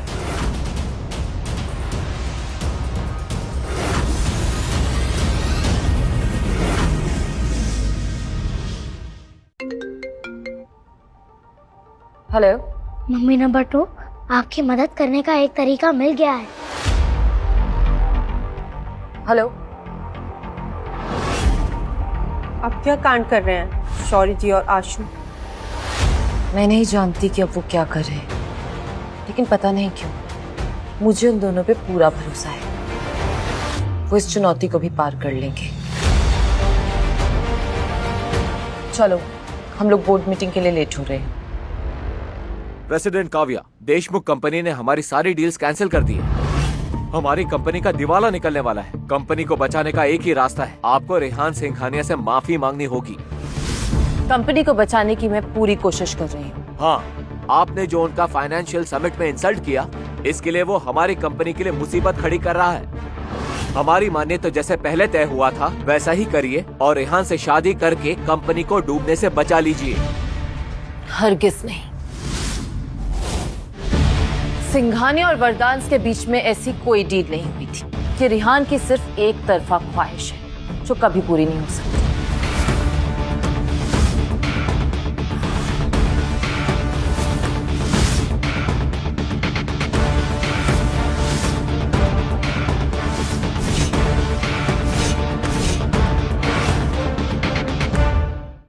हमारी बोर्ड मीटिंग चल रही है, तुम्हारी हिम्मत कैसे हुई हमारी बोर्ड मीटिंग में आने की? Get out. मौका खुद चलकर तुम्हारे पास आया है और तुम उसी को तेवर दिखा रही हो यार। आखिर तुम चाहते क्या हो? हाँ, मैं तुम्हें चाहता हूँ, बस ये रिश्ता मेरी मर्जी से चलेगा। पहले तुम मेरी बीवी बनोगी, फिर तुम मेरी सेवा करोगी, क्योंकि जो पति होता है ना वो परमेश्वर होता है। मैं और सिर्फ मैं तुम्हारा परमेश्वर। पता है तुम्हें, अब तुम अपनी हदें पार कर रहे हो। काव्या जी, अगर कंपनी डूब गई तो हमारे बच्चे सड़क पर आ जाएंगे। ओ, मिस्टर जयराज जी का फोन आ रहा है।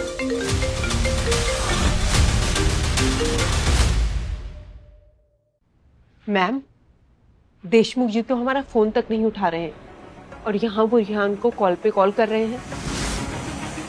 हाँ जी सर, बोलिए। रियान, तुम कहाँ हो? सर मैं वरदान के ऑफिस में बैठा हूँ। ठीक है, तुम वहीं रुको, मैं भी वहीं आ रहा हूँ। ऑर्डर के बारे में कुछ जरूरी बात करनी है तुमसे। Okay sir.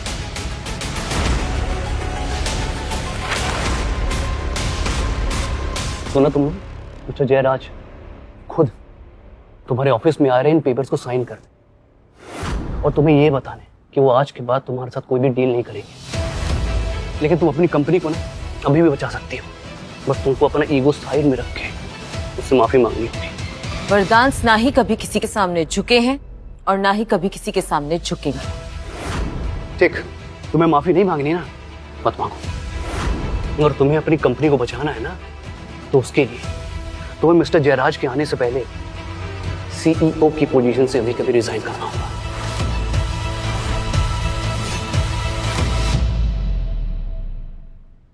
अब सोचने जैसा बचा ही क्या है? आप रिजाइन कर दीजिए और कंपनी से चली जाइए। मिस्टर वर्धन ये कभी एक्सेप्ट नहीं करेंगे। उसकी कोई जरूरत नहीं है, मैं आप लोगों की भलाई के लिए खुद ही रिजाइन कर दूंगी।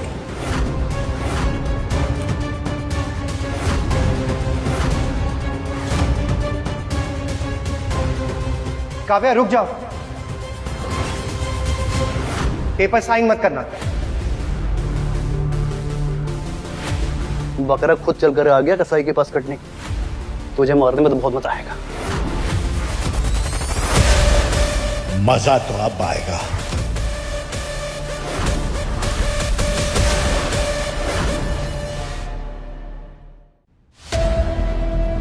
सर अच्छा किया आपने आप आ गए। काव्या के सामने आपसे डील साइन करने का सपना मेरा पूरा हो जाएगा। ये तुमसे डील करने नहीं आए हैं, ये मेरे और पापा के कहने पर आए हैं। बेटा मुंह बंद रख। ये सही कह रहा है। मैंने फैसला ले लिया है कि अब मैं रॉ मटेरियल वापस वरदान फैमिली को दूंगा, और वो भी डबल।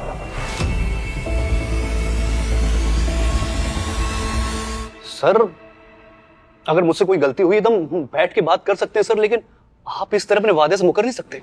चुप करो, देशमुख तुम्हें सफाई देगा। तुम्हारी इतनी औकात नहीं हुई है बच्चे, और वैसे भी शौर्य तुमसे लाख लाख गुना काबिल है और नेक दिल है, इसलिए ऑर्डर तो इन्हें ही मिलेगा। किसने सोचा था शौर्य सर एक दिन देशमुख सर को हमारा पार्टनर बना देंगे? शौर्य सर तो छुपे रुस्तम निकले। सर अगर आप साइन कर दे तो? हाँ, हम साइन जरूर करेंगे, लेकिन पहले शौर्य और आशु एक वादा पूरा करें जो हमें दिया है। कैसा वादा?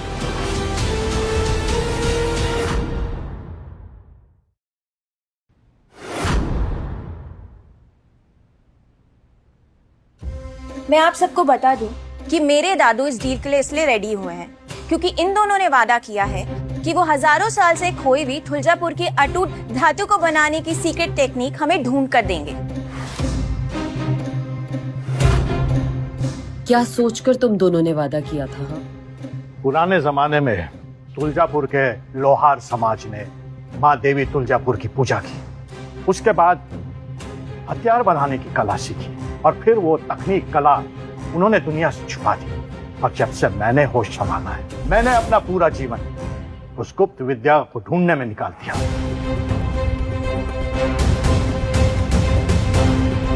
तुम्हारे बेटे के कहने पर हम अपना ये खानदानी हथियार यहाँ पर लेकर आए हैं, तो बताइए वो सीक्रेट टेक्निक कहाँ है?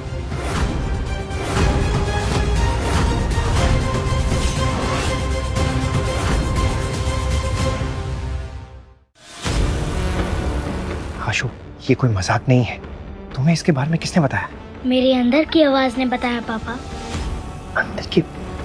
आपके दूध पीते बच्चे हमें बताएंगे इस प्राचीन तकनीक के बारे में?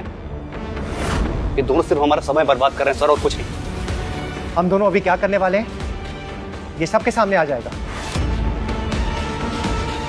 हे भगवान, प्लीज हर बार की तरह इस बार भी आशु की बात सच कर देना।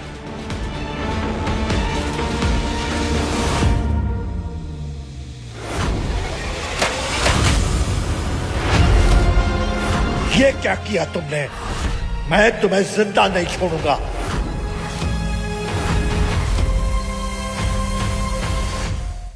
कुत्ता पालो बिल्ली पालो, मगर कभी गलतफहमी मत पालो। काव्या, तुमने इस आदमी को समझदार समझने की गलतफहमी कैसे पाल ली? देशमुख खानदान जब वादा करता है ना, कहावतें बनती है, और जब सजा देता है तो मिसाल बनती है। मैं तुम दोनों को ऐसी सजा दूंगा कि लोग मिसाल नहीं देंगे, चेतावनी देंगे। एक मिनट, सजा देने से पहले आप अपने इस भाले को देखेंगे नहीं? बस करो आशु बेटा, पहले ही बहुत नुकसान हो चुका है। और इस नुकसान की भरपाई तो वरदान इस जन्म में तो चुका नहीं पाएगा। उसकी जरूरत नहीं है, इसका फैसला देशमुख परिवार लेगा। गार्ड्स, पकड़ लो इन दोनों को। रुको,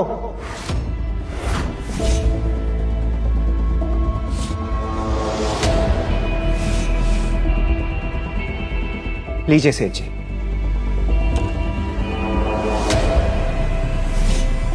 जिसकी आपके परिवार को सदियों से तलाश थी, तुलजापुर की अटूट धातु को बनाने की असली तकनीक।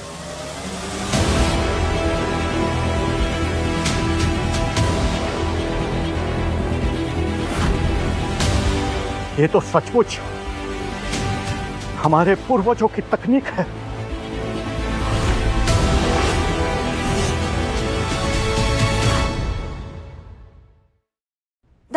दादू, क्या सच में हजारों साल पहले की गुम हुई हुई टेक्निक है? हाँ छाया, ये झूठी हो ही नहीं सकती।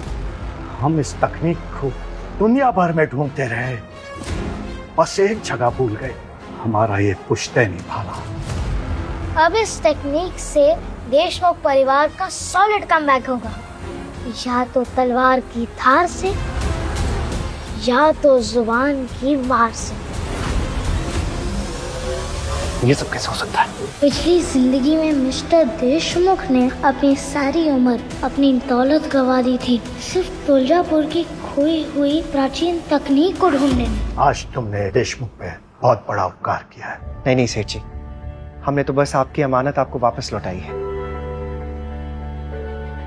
ये शौर्य सच में छुपा हुआ हीरा है, और कितना अच्छा इंसान भी।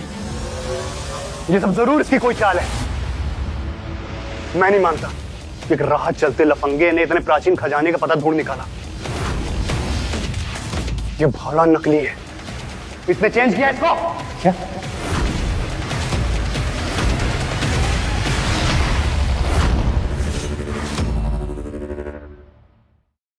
तुम होते कौन हो सही या गलत का फैसला करने वाले? हाँ रेहान रुक जाओ, ये एकदम सही कह रही हैं। ये भाला ना हमेशा स्ट्रिक्ट सिक्योरिटी में रहता है, इसको बदलना तो दूर, इसे कोई छू भी नहीं सकता। प्लीज ये बंदूक नीचे करो। देखा, देशमुख परिवार की बेटी को किसी पे शक नहीं। दफा हो जाओ यहाँ से। ठीक, चला जाता हूं, मगर आज तेरी जान लेकर जाऊंगा मैं।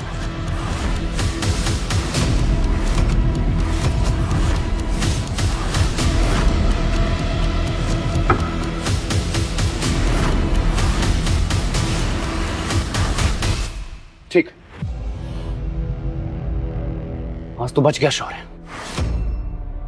तेरा दिन था, मगर मेरी बात आज ध्यान से सुन ले। आज के बाद तुझे बर्बाद करना मेरा गुस्सा नहीं है, मेरी जिद है। और रेहान की जिद हमेशा खून से लिखी जाती है। Get out.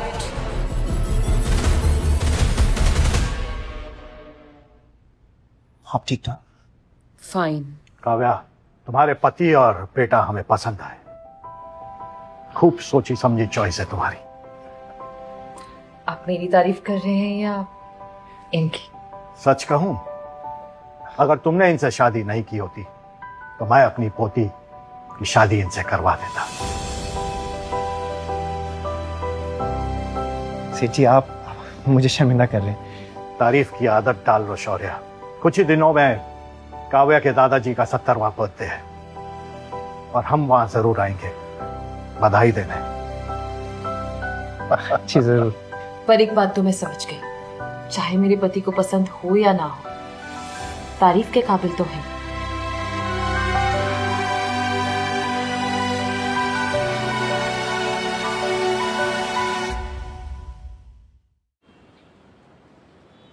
आशु, तुम्हारे दादू के लिए ना हम गिफ्ट एंटीक स्ट्रीट से ही खरीद कर देंगे।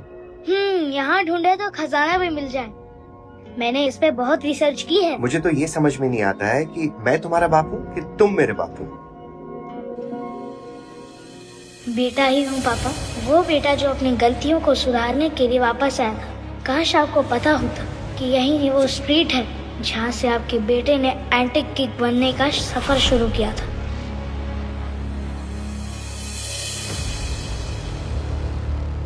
पापा, यहाँ कुछ नहीं है, वहाँ चलते हैं, चलिए। आशु, ये दुकान तो देखने में ही बहुत महंगी लग रही है। ये तो शौर्य बंसल एंटीक स्टोर में एंटीक्स को पहचानना आता भी है इसे? अरे कुछ नहीं, आप चलिए ना, कोई बात नहीं, चलिए ना। रुक जाओ। शौर्य, तुम यहाँ? तुम्हें एंटिक्स का ए भी पता है? जो तुम यहाँ आ गए एंटीक स्ट्रीट की सबसे फेमस शॉप पर, दरबार कलेक्टिबल्स। पराये लोगों के सवालों का जवाब देना मैं जरूरी नहीं समझता।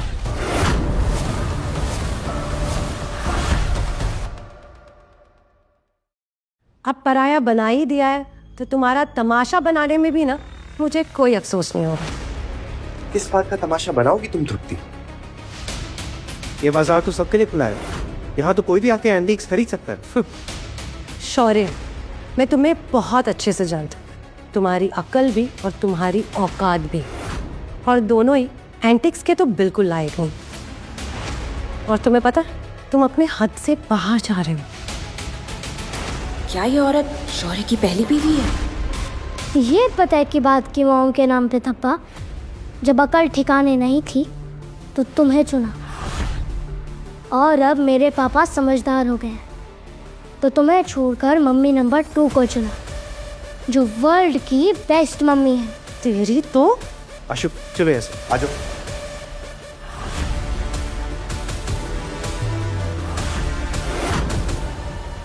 बहुत सारी चीजें हैं यहाँ, है ना?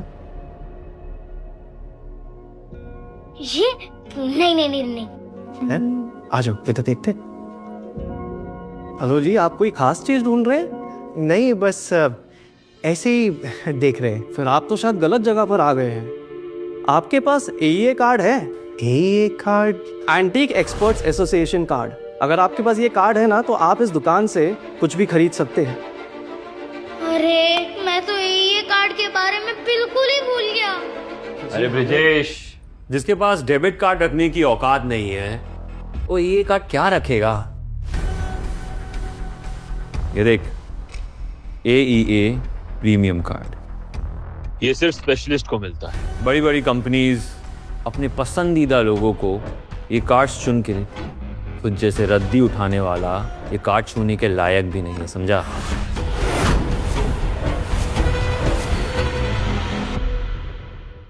अरे भाई लोग, ये क्या मतफूज लगा के रखा हुआ है यहाँ पर? हाँ पापा, हम लोग से बात करके अपना टाइम वेस्ट क्यों करें? हम अपना गिफ्ट ढूंढते हैं, चलिए।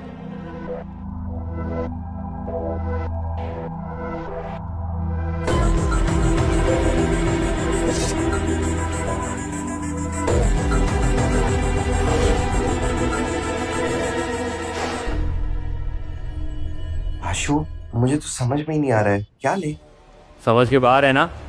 इसे कहते हैं बंदर क्या जाने अदरक का स्वाद। और वैसे भी एंटिक्स खरीदना ना रईसों का शौक है। बैंक में 50,000 आ जाने से तुम जैसा भिखारी रईस नहीं हो जाता।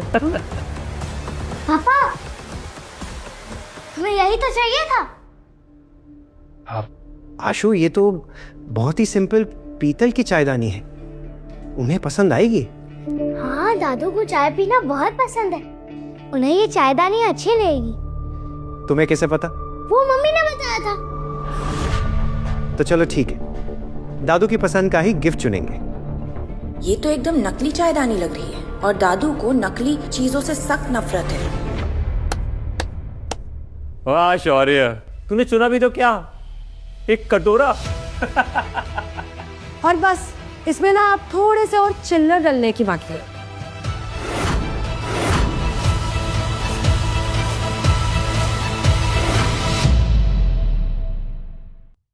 शौर्य मेरे दोस्त, तू कितनी भी कोशिश कर ले, 4 लोगों के सामने ना तेरी औकात बाहर आ ही जाती है। तुम मीनाकरण बेचारा समझ गया है कि बिजनेस करना इसकी बस की बात नहीं है, इसीलिए तो बस स्टैंड पे चाय बेचने की तैयारी कर रहा है और सामान कलेक्ट कर रहा है। वैसे तो ये सही तो बोल रही है, कबाड़ का सामान है, आपको चाहिए तो ये सामान आप ले लीजिए, पर 700 रुपये दे दीजिए। हाँ विदेश, 700 रुपये भी तो बहुत ज्यादा है ना इसके लिए। तुझे पता है शौर्य, 700,000 की टिप तो हम लोग वेटरों को दे देते हैं। दूं क्या तुझे? शौर्य, तुम जहाँ खड़े होते हो ना, बदनामी वहाँ आ ही जाती है। ये तो हमेशा पकते रहेंगे। वैसे दादाजी को ऐसी चीज नहीं दे सकता, लेकिन मेरे आशु की खुशी के लिए मैं ले लेता हूँ, बाद में खुद इस्तेमाल कर लूंगा।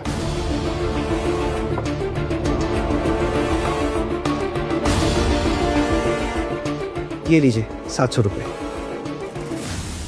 शॉपकीपर अंकल, आप बस इस चायदानी पर गर्म पानी डाल दीजिए। गर्म पानी क्यों? वो हमें कुछ चेक करना है। आशु, अब ये क्या नया ड्रामा है? आप बस ड्रामे का मजा लो ना पापा। हाँ? और अंकल आप गर्म पानी डालो, लेकिन अंदर नहीं, ऊपर। डाल दीजिए ना प्लीज।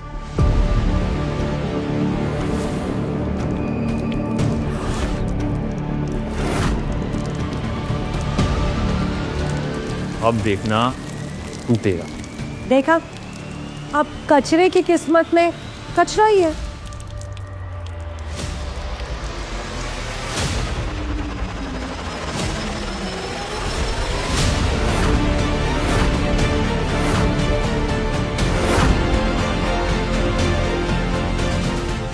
ये तो सूर्यमणि से बनी हुई चायदानी है।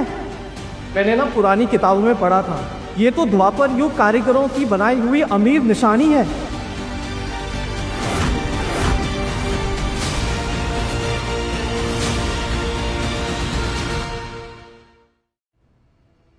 ये तो कमाल हो गया। ये केतली तो अशोका काल की है। नहीं, ये कैसे हो सकता है? अरे तुम भी ना, पता है ना, इस विजेश को तुक्के मारने की आदत है। ये तुक्का नहीं था, मुझे अशोक सम्राट की कहानी खुद पापा ने सुनाई थी। मैंने?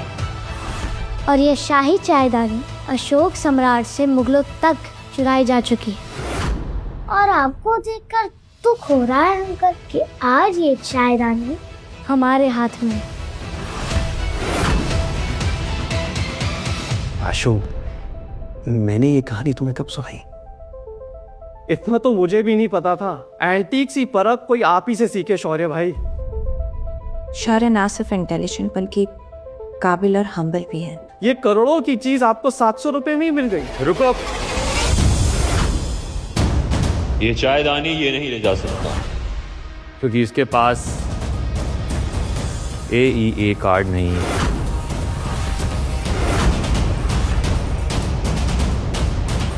हाँ, ये नायाब केतली उसी के लायक है जो इस एंटीक को खरीद सकता है। क्या?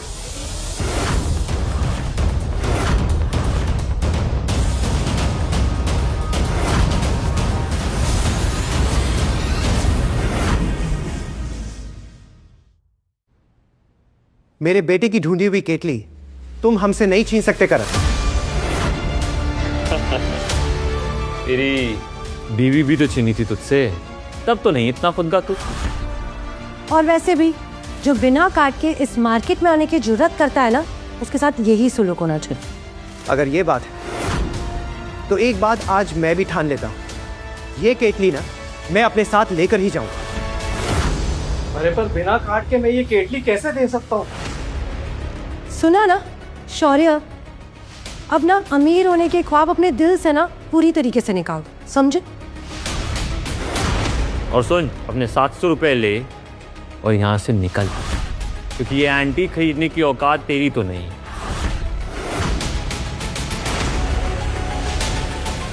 किसने कहा शौर्य की हैसियत नहीं है?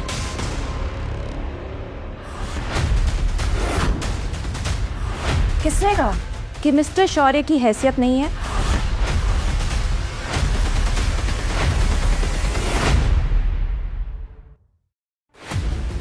देखा अंकल, कहा था ना कि डूबते को तिनके का सहारा चाहिए। हमें तो सीधा टाइटैनिक ही मिल गया। ये रहा मिस्टर शौर्य का एंटीक एक्सपर्ट एसोसिएशन का प्लेटिनम कार्ड।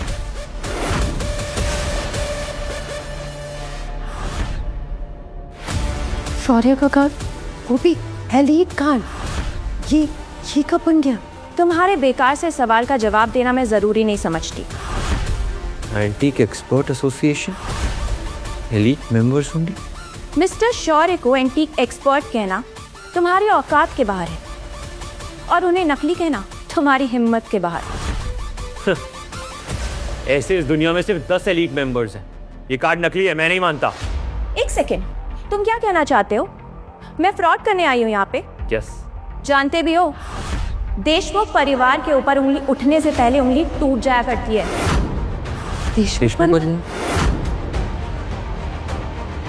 भाई अब इनका तो कार्ड भी आ गया है और 700 रुपये भी ये मुझे दे चुके हैं। तो अब देखा जाए तो ये चायदानी शौर्य भाई की हो। थैंक यू आंटी, आप तो स्ट्रॉबेरी आइसक्रीम जितनी स्वीट हो। आंटी को मस्का लगाने की जरूरत नहीं है। सच में थैंक यू सो मच। आज आपकी वजह से ही ये खजाना हमारे हाथ लगा है। मिस्टर शौर्य, देशमुख परिवार अपनी विरासत के लिए जाना चाहता है। हम आसानी से किसी से दोस्ती नहीं करते, और जब दोस्ती करते हैं तो मरते दम तक निभाते हैं। और दुश्मनी तब तक निभाते हैं जब तक दुश्मन के कदम हमारे पैरों के नीचे ना जाए।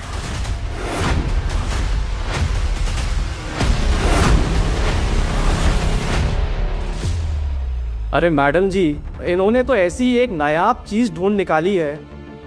आप मानेगा, 20 साल के धंधे में एक ऐसे नायाब एक्सपर्ट जीनियस से आज मैं मिल रहा। और जब ये खबर बाहर फैल जाएगी ना कि देशमुख परिवार के एंटीक एक्सपर्ट ने दरबार कलेक्टिबल से एक अमर निशानी खरीदी है, तो शहर में तहलका मच जाएगा। बकवास है ये सब।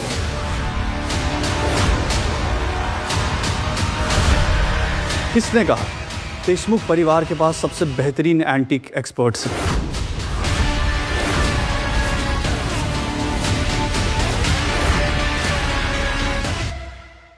किसने कहा देशमुख परिवार के पास सबसे बेहतरीन एंटीक एक्सपर्ट्स हैं? कमाल अरोड़ा। बस अब इसके आने की देर थी। अरोड़ा फैमिली जो पीढ़ियों से एंटीक का बिजनेस कर रहे हैं, उसका एक लौता वारिस। वाह, ये कौन है? ये बहुत फेमस है क्या? आशु, इनके बारे में तो मैंने भी बहुत सुना है। टीक्स के साथ साथ ना इन्वेस्टमेंट्स में भी इनका बड़ा नाम है। याद आया, जब मैं 17 साल का था तब ऐसा ही एक खानदान मीडिया में बहुत मशहूर हुआ था। सरकार ने उसकी सारी प्रॉपर्टी छीन ली और उन्हें जेल में डाल दिया। उनके एक लौटे बेटे ने फॉरेन इन्वेस्टमेंट्स के साथ हाथ मिलाकर देश को धोखा दिया है। शायद ये वही है। छाया देशमुख, तुम्हें याद है ना, पिछली बार मैंने तुम्हारे सारे एक्सपर्ट्स खरीद लिए थे, क्योंकि अरोड़ा फैमिली से एंटीक्स के मामले में कोई नहीं भिड़ सकता। लेकिन तुम बाज नहीं आओगे। शायद तुम भूल गए हो मिस्टर अमान, मैंने तुम्हें कहा था बहुत जल्द एंटीक किंग होने का ताज अरोड़ा के सर से देशमुख के सर पे आ जाएगा। चाहे तुम मेरा कितना भी पीछा कर लो, लेकिन मैं हार मानने वाली नहीं हूँ, आगे बढ़ती जाऊंगी। मैं कोई 11 मुल्कों की पुलिस नहीं हूँ जो तुम्हारा पीछा कर रहा हूँ, बल्कि मैं तो तुम्हारा साया हूँ। पर तुम्हारे इस एक्सपर्ट की चॉइस को देख कर ना मुझे तुम्हारी समझ पर डाउट हो रहा है। देशमुख एंटीक्स की जगह कचरा उठाने लग गए। शायद इसीलिए तुम आज तक तुलजापुर वाली तकनीक को नहीं ढूंढ पाए। अरोड़ा फैमिली में तो सब लोग पढ़े लिखे हैं, तो फिर आज का न्यूज़पेपर कैसे नहीं पढ़ा उन्होंने? आज का अखबार? ऐसा क्या है आज के न्यूज़पेपर में? ये वही खानदानी तकनीक मेरे पापा ने ढूंढ कर स्ट्रॉबेरी आंटी के दादू को दी है। इस आदमी ने? तुम्हें अभी भी इन पर डाउट है तो कर लो एंटिक्स में इनसे मुकाबला। तो कर लो मुकाबला। मुकाबला करते हैं, जो इस हॉल में सबसे महंगी पेंटिंग ढूंढेगा वो जीतेगा। बोलो, है मंजूर? मंजूर।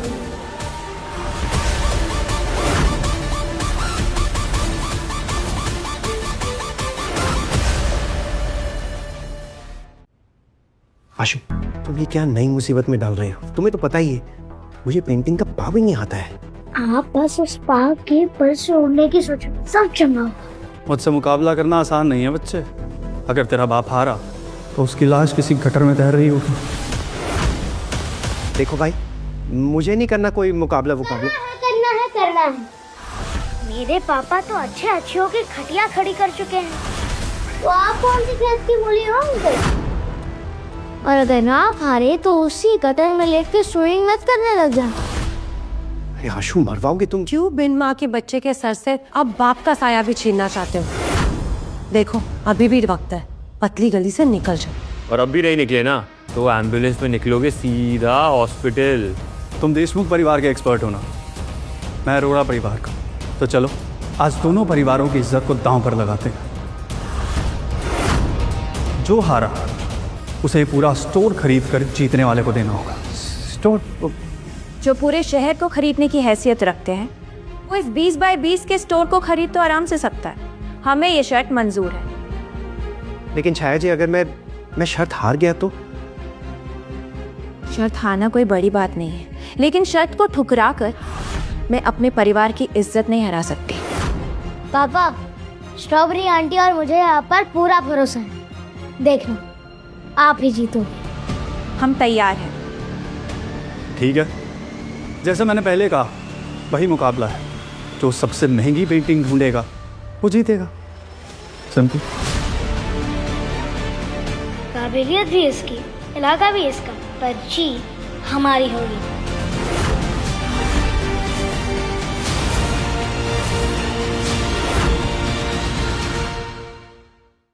फिक्र मत करो, मेरे पापा कभी नहीं हारते।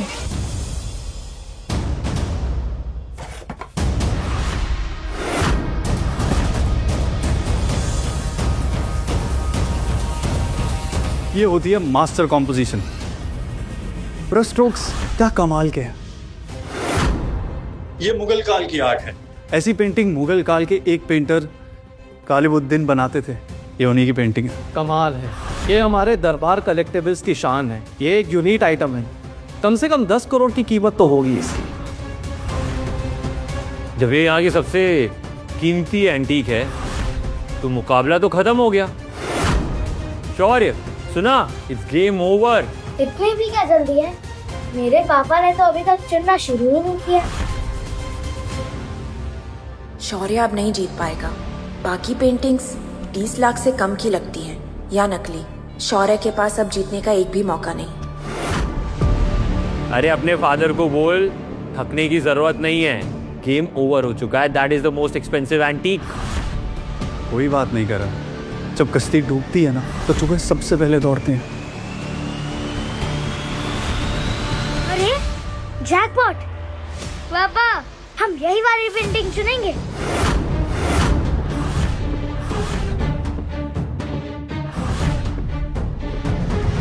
क्या कलाकारी है, आर्टिस्ट ने दिल निकाल के रख दिया।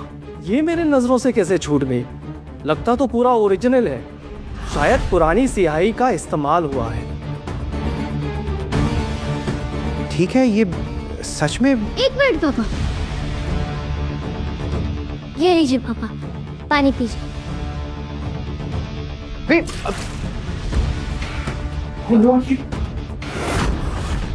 ये क्या हो गया? नहीं नहीं,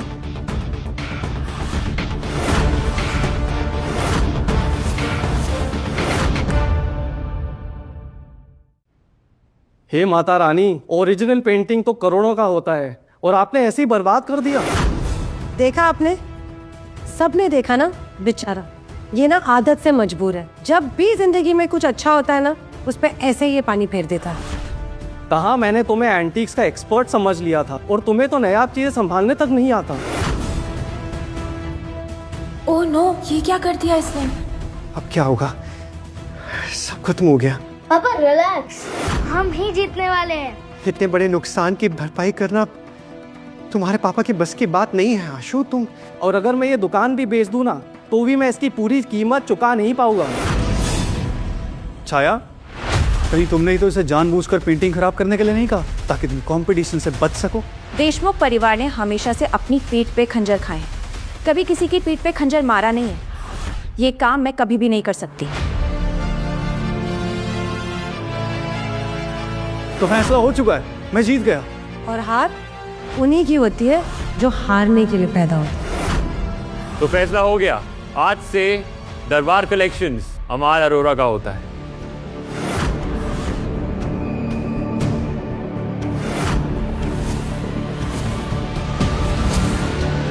ये पेंटिंग तो अनमोल है।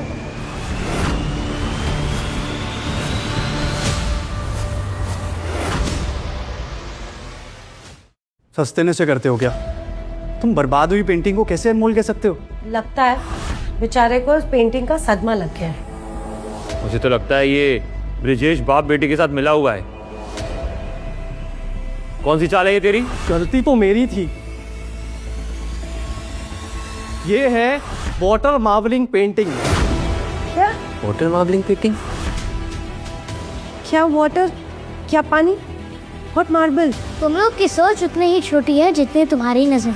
ये है वाटर मार्बलिंग कला, जिसे 4000 साल पहले ऋषि चित्रघोष ने गंगा के किनारे शुरू की।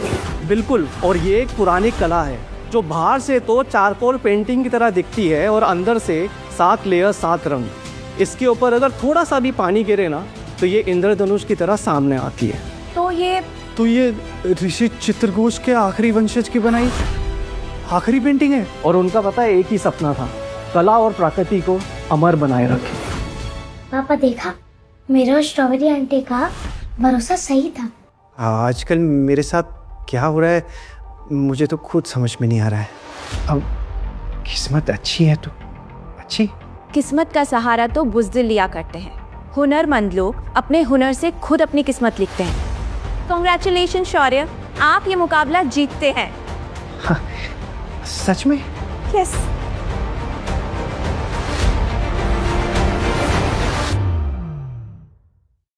जानती थी एक ना एक दिन मुझे ये नज़ारा जरूर देखने को मिलेगा, जब अरोड़ा खानदान का वारिस मिस्टर अमाल अरोड़ा हारेगा। ज़्यादा बोलने की ज़रूरत नहीं है, ये स्टोरी खरीदना ना, कीमत बोलो। इसका हिसाब लगाने में तो बहुत वक्त लगेगा। हाँ, तो जब हिसाब बन जाएगा तो बिल मेरे असिस्टेंट को दे देना। ज़्यादा खुश मत हो शौर्य, आज अरोरा फैमिली से जीत कर तूने बहुत बड़ी दुश्मनी मोड़ ली। ये पेंटिंग जितनी भी महंगी हो, ये दुश्मनी तुझे उससे ज़्यादा महंगी पड़ेगी, समझा?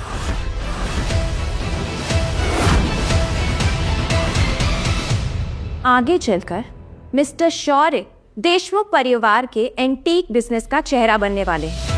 तब देखते हैं कौन किस पे भारी पड़ता है। तो पहले स्टॉक एक्सचेंज, फिर तुलजापुर की प्राचीन तकनीक और अब एंटीक्स। मुझे तो विश्वास ही नहीं हो रहा। अरे ये तो बस शुरुआत है मॉम के नाम पे धप्पा। अब होगी पार्टी शुरू। कहीं आज मुझे छोड़ने का अफसोस तो नहीं हो रहा तुम्हें तृप्ति? एक मिनट, ये धुआं कहाँ से आ रहा है? समझ में आया, अफसोस के साथ जलन भी हो रही है। तुमने ना ये सब टैलेंट मुझसे छुपा के रखा क्योंकि तुम अकेले ही ऐश करना चाहते थे ना अपनी जिंदगी में। थैंक यू सो मच शौर्य जी, आज आपने मेरे परिवार पे इतना बड़ा एहसान किया है। नहीं छाया जी, मैं तो बस गिफ्ट लेने आया था। वैसे मेरे दादाजी को ना पेंटिंग्स बहुत पसंद है। इफ़ यू डोंट माइंड, ये पेंटिंग आज के लिए मैं अपने घर ले जाऊं ताकि उन्हें दिखा सकूं। हाँ, ले जाइए, लीजिए। जानती हूँ शौर्य, काव्या से तुम्हारी शादी सिर्फ एक कॉन्ट्रैक्ट है। अब तुम्हें हासिल करने से मुझे कोई नहीं रोक सकता। लीजिए ना, जितना मर्जी हो आराम से इस पेंटिंग को देखिएगा, लीजिए। थैंक यू सो मच शौर्य। अब वैसे बहुत लेट हो गया है ना, मैं आप दोनों को घर छोड़ देती हूँ। उसकी कोई जरूरत नहीं है, अपने पति और बच्चे को मैं खुद ले जा सकती हूँ। Mummy number 2?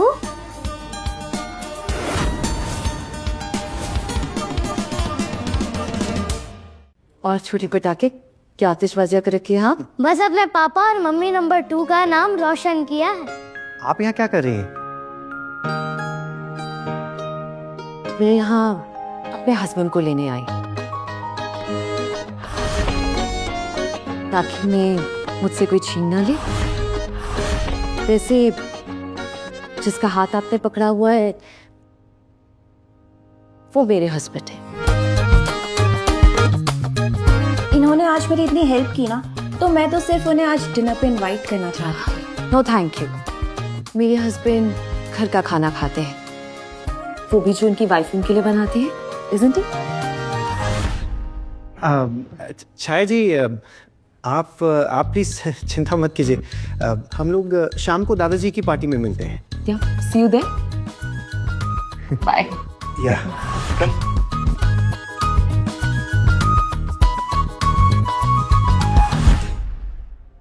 करण, कुछ करो करण।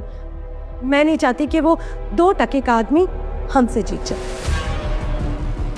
बारिश के कीड़े बारिश में कितना भी उछल लें, बारिश के बाद उनका खेल खत्म।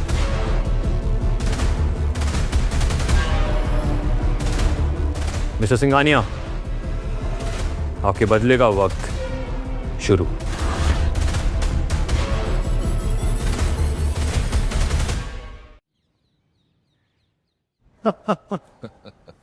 आज तो मैं भगवान से कुछ और मांग लेता, वो भी मिल जाता मुझे।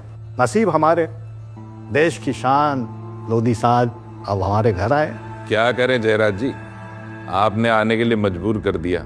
मैंने सुना है आपने अपने पास एक नायाब हीरा छुपा रखा है, जो स्टॉक मार्केट के साथ साथ पुरानी विद्या और प्राचीन खजानों की भी समझ रखता है। कमाल का शहर है साहब। समुंदर में मोती मिले ना मिले, पर समुंदर के किनारे नसीब ढूंढने वाले सिकंदर जरूर मिल जाते हैं। मुझे अपने बिजनेस को एक्सपैंड करने के लिए वो हीरा चाहिए। अरे उसका दिमाग मेरे बिजनेस को 4 चांद लगा सकता है। जानता हूँ भाई, तुम्हारी कंपनी का भला होगा तब तो देश का भला होगा। सरकार के साथ इतना काम जो कर रहे हो तो, अरे इस बात पे एक प्याली कड़क चाय हो जाए। हो जाए। दादू। छाया बेटा, कैसी हो तुम? सब ठीक? जी। इनसे मिलो, ये बहुत पुराने दोस्त हैं हमारे, धनंजय लोधी। नमस्ते अंकल। बेटा तुम्हें तो बचपन में देखा था, तब तो ये इतनी सी थी भाई। दादू, मैं आपको दिखाने के लिए ना अद्भुत खजाना लेकर आई हूँ। वाटर मार्बलिंग की आखिरी पेंटिंग्स में से एक है ये। बेटा ये तुम्हें कहाँ मिली? बहुत अनमोल होगी, खोलो ना इसे। ये देखिए। अरे वाह भाई वाह, ये तो सच में वाटर मार्बलिंग कला का बेहतरीन प्रदर्शन है। बेटा इसे ना हेरिटेज गैलरी की सेंट्रल वॉल पे लगा दो, शानदार दिखेगी एकदम। नहीं दादू, ये पेंटिंग मेरी नहीं है, ये पेंटिंग तो शौर्य ने ढूंढी है, उसकी अमानत है। मैं तो आपको दिखाने के लिए लाई थी। अब कल मिस्टर बधान का बर्थडे है ना, उसमें मैं इसे वापस कर दूंगी। शौर्य बंसल? जी हाँ। तो ये मार्बलिंग पेंटिंग भी शौर्य बंसल ने ढूंढ निकाली है? हाँ।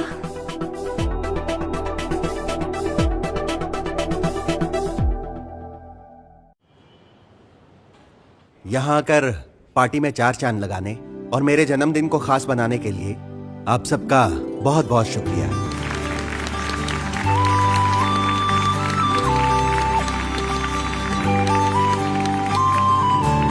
पापा जी, आज हमारे टेबल पे 2 नए चेहरे और बैठे हैं, तो चलिए उनसे उनकी तारीफ सुन लेते हैं। बिल्कुल, आज हमारे दोनों पोतियों के पति यहाँ मौजूद हैं और ये देखकर जश्न का मजा 2 गुना नहीं बल्कि 4 गुना हो गया है। नमस्ते दादाजी, मेरा नाम शौर्य है। ओह, तो ये है मेरे जीजा जी। और ये जो इनके बगल में बैठा है, ये बच्चा कौन है? जी, ये मेरा बेटा है अश्विन, प्यार से हम इसे आशु बुलाते हैं। काव्या, ये मैं क्या सुन रही हूँ? तुमने एक तलाकशुदा एक बच्चे के बाप से शादी की है? तुम भी ना कहीं भी शुरू हो जाती हो। काव्या ने पसंद किया है तो सोच समझ के पसंद क्यों बना उसे? दादाजी, शौर्य भले एक साधारण परिवार से आते हैं, लेकिन उनका दिमाग उनका दिमाग बेमिसाल है। उनकी सोच, उनकी इज्जत, उनकी लॉयल्टी, सब कुछ लाखों में एक है। बस कीजिए काव्या, इतनी तारीफ सुनने की आदत नहीं है मुझे। तारीफ तो तुमने कर दी, पर क्या ये सच में तारीफ के लायक है? मुझे तो ऐसा लगता है कि हमारी दौलत देखकर इसने तुम पर बड़ा हाथ मारा है। कामिनी, काव्या रहने दीजिए, मैं नहीं चाहता कि मेरी वजह से परिवार में लड़ाई हो। आज खुशी का दिन है। मैंने सुना है कि ये पापा जी के जन्मदिन पर एक खास तोहफा लेके आया, तो कहाँ है वो नायाब तोहफा?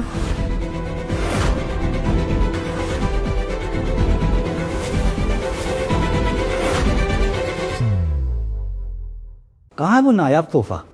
भाई हम तो दादाजी के लिए गिफ्ट लाए हैं, कहीं ये जनाब भूल तो नहीं गए?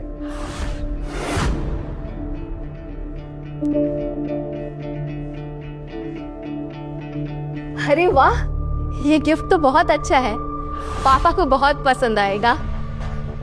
जिसका गिफ्ट जितना कीमती, समझो वो पापा को उतना प्यार करता है ना? ऐसा कुछ नहीं है, पापा के लिए तो मायने रखता है कि आज खास दिन पे सारा परिवार उनके साथ हो। क्यों पापा जी? लेकिन महंगे गिफ्ट किसे पसंद नहीं आते पापा। ये स्कॉच इम्पोर्टेड है, स्कॉटलैंड के हाईलैंड के पुराने ब्लेंड से बनवाया गया है। खास दादाजी के लिए मंगवाई है मैंने। मेरे पति ने तो प्यार और वफादारी का सबूत दे दिया, पर काव्या, तुम्हारा पति तो खाली हाथ आया है। ये है तुम्हारे प्यार का सबूत, शराब। शायद तुम भूल रही हो, दादाजी शराब को हाथ तक नहीं लगाते हैं।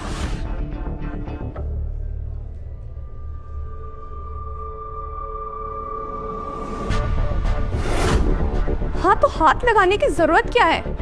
ये उनके डिस्प्ले कलेक्शन का हिस्सा तो बन सकता है, और वैसे भी कुछ ना लाने से तो बेहतर ही है। किसने कहा कि शौर्य कुछ नहीं लाए? शौर्य भी लाए, उन्होंने भी गिफ्ट तैयार किया है। अब किसी सड़क की दुकान से खरीदा हुआ सस्ता तोहफा देकर हमारी नाक मत कटवा देना जीजा जी। रियली? औकात और नीयत का अभी पता चल जाएगा। शौर्य, अपना गिफ्ट दिखाइए। अरे रहने दो काव्या, इसका सस्ता गिफ्ट सबके सामने दिखाकर परिवार की नाक कटवाओगी क्या? हमारे दामाद ने गलत गिफ्ट चुन लिया, लेकिन फिर भी इसकी कीमत करोड़ों में है। और अगर कहीं ये सस्ता गिफ्ट हुआ तो शौर्य, इन सब के सामने तुम्हारी इज्जत की धज्जियां उड़ जाएंगी।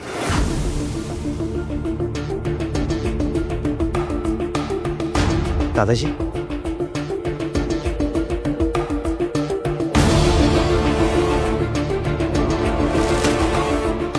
बॉक्स को देख के गिफ्ट की औकात पता चल रही है। गिफ्ट देखकर सबकी बोलती बंद हो जाएगी। दादाजी, आपके 70th बर्थडे के लिए हमारी तरफ से असली सूर्यमणि से बनी हुई अशोका काल की ये अमर निशानी।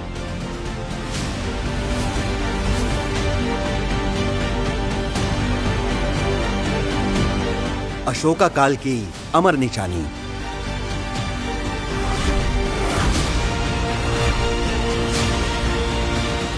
ये कैसे हो सकता है? अगर ये असली है तो इसकी कीमत करोड़ों में होगी। अब समझ में आया कि सब लोग इसका इतना गुणगान क्यों कर रहे हैं। नकली माल चिपकाने में बड़ा एक्सपर्ट लगता है ये। नहीं, ये चाय दाने बिल्कुल असली है।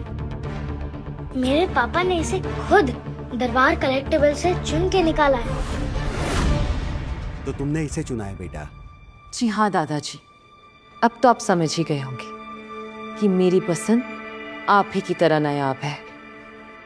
आखिर तुम्हारे अंदर तुम्हारे दादाजी का खून जो है। क्या दादाजी आप भी? इसने कहा कि ये इसने चुना है और आपने मान लिया? ये हमारा एम्प्लॉय है, यानी कि नौकर। और भाई, कौन से नौकर की इतनी औकात होती है कि इतना महंगा तोहफा लाकर दे? कामिनी, अब तुम मेरी हदों से बाहर जा रही हो। मैंने ऐसा भी क्या गलत कह दिया? क्या ये तुम्हारी सिफारिश से कंपनी में नहीं आया?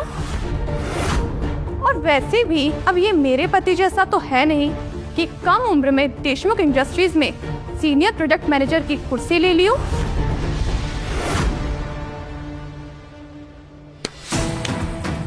देशमुख इंडस्ट्रीज में ऊंची पोस्ट पर काम करना मतलब लाखों में एक होना।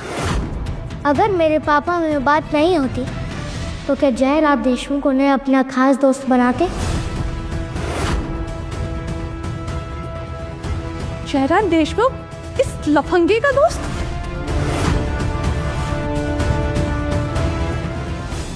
क्या बकवास है ये सब। एक हाथी कभी चींटी से दोस्ती नहीं कर सकता। और वैसे भी मिस्टर देशमुख अपने रुतबे के हिसाब से रिश्ते बनाते हैं। अच्छी ट्रेनिंग दी है बच्चे को। बाप शेर तो बेटा सवा शेर। काव्या, ये सच में कहीं तुम्हें कोई धोखा तो नहीं दे रहा है? नहीं दादाजी, इसी बात से ये साबित होता है कि मेरे पति कितने लायक हैं। मिस्टर देशमुख ने ना ही सिर्फ डील साइन की है बल्कि हमारे ऑर्डर्स को डबल भी कर दिया है, और ये सिर्फ और सिर्फ शौर्य की वजह से हुआ है। दादाजी, मिस्टर देशमुख सिर्फ आपकी इज्जत करते हैं, इसीलिए वरदांस के साथ बिजनेस कर रहे हैं। और जहां तक रही आपके इस नए दामाद की बात, तो इसका सारा कच्चा चिट्ठा मैं निकाल चुकी हूँ। कुछ दिन पहले तक तो इसके पास खाने के पैसे तक नहीं थे। अब कहिए, क्या आपको नहीं लगता कि इसने हमारी दौलत के लिए काव्या को फंसाया है?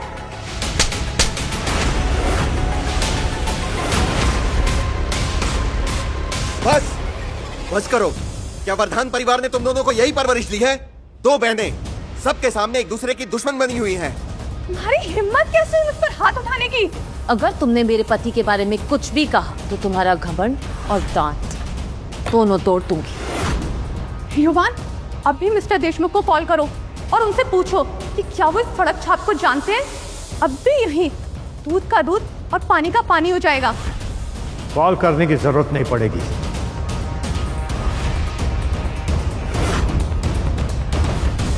मिस्टर देशमुख, कॉल करने की जरूरत नहीं पड़ेगी। शायद अभी अभी किसी ने मेरा नाम लिया था। अच्छा हुआ आप आ गए मिस्टर देशमुख। यहाँ पे कुछ लोगों को गलतफहमी है जो सिर्फ आप दूर कर सकते हैं। गलतफहमी? कैसी गलतफहमी? यहाँ कुछ लोग मानने को तैयार नहीं है कि आप वरदांस के साथ बिजनेस सिर्फ और सिर्फ शौर्य की वजह से कर रहे हैं। मैं आपकी गलतफहमी दूर कर देता हूँ। ये सच है कि शौर्य जब तक वरदान इंडस्ट्रीज का हिस्सा बना रहेगा, देशमुख इंडस्ट्रीज उनके साथ खड़ा रहेगा। क्या? सेठ जी शौर्य को इतनी इज्जत दे रहे हैं, कहीं काव्या ने पति चुनने में हमारी बेटी को पीछे तो नहीं छोड़ दिया? सर, कहीं आपको किसी ने बहकाया तो नहीं है? बहकते वो लोग हैं जिन्होंने कभी चलना नहीं सीखा।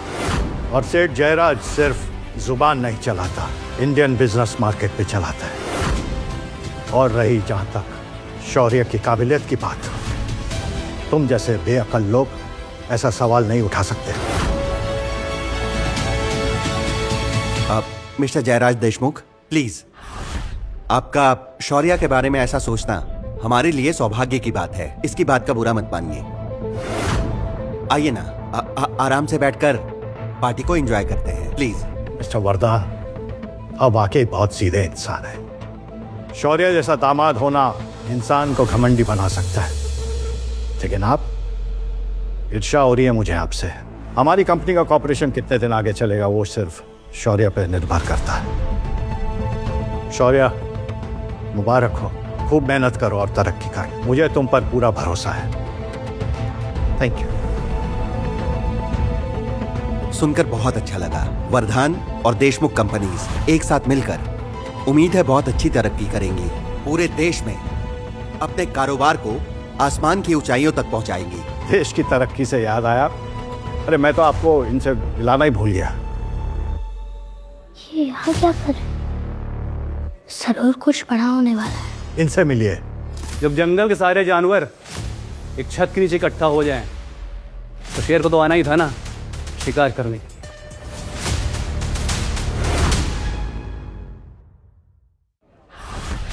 वैसे तो मेरी आदत नहीं है बिना बुलाए कहीं जाने की, लेकिन इस आदमी की इज्जत उतारने का मौका मैं कैसे जाने देता। Mister Singhania, by the way ये पार्टी इनवाइटीज के लिए है and you are not invited. तो मैं यहाँ पे कौन सा मुफ्त का खाना खाने आया हूँ? मैं तो बस आपको एक ऐसा नायाब तोहफा देने आया हूँ जिसकी बराबरी यहाँ पे कोई भी नहीं कर सकता।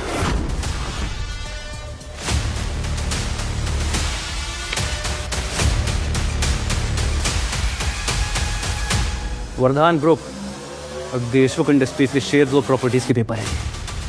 वो जब सारे सेक्रेटरीज यहाँ पे मौजूद हैं, एक एक करके साइन करिए। हाँ, शुरुआत तुमसे करते हैं काव्या। Come on. लगता है तुम्हारा दिमाग खराब हो गया है अगर तुम्हें ये लगता है कि हम इन पेपर पे साइन करेंगे। वही तो मेरा स्टाइल है काव्या, मैं सामने वाले को सोचने का मौका भी नहीं देता। और जहां तक बात रही साइन करने की ना, तो साइन तो तेरा बाप, साइन तो तेरा दादा भी करेगा, क्योंकि इस वक्त सिंघानिया फैमिली के साथ मिस्टर वाइट खड़ा है।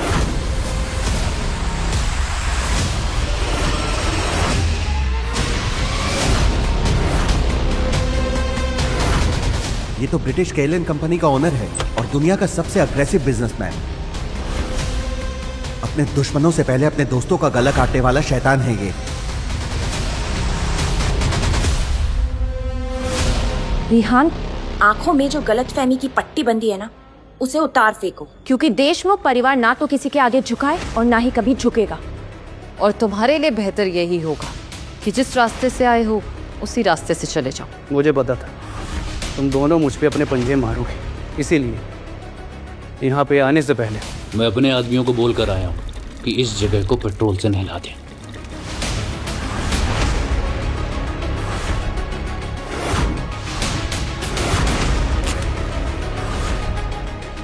बस एक तिली और तुम सब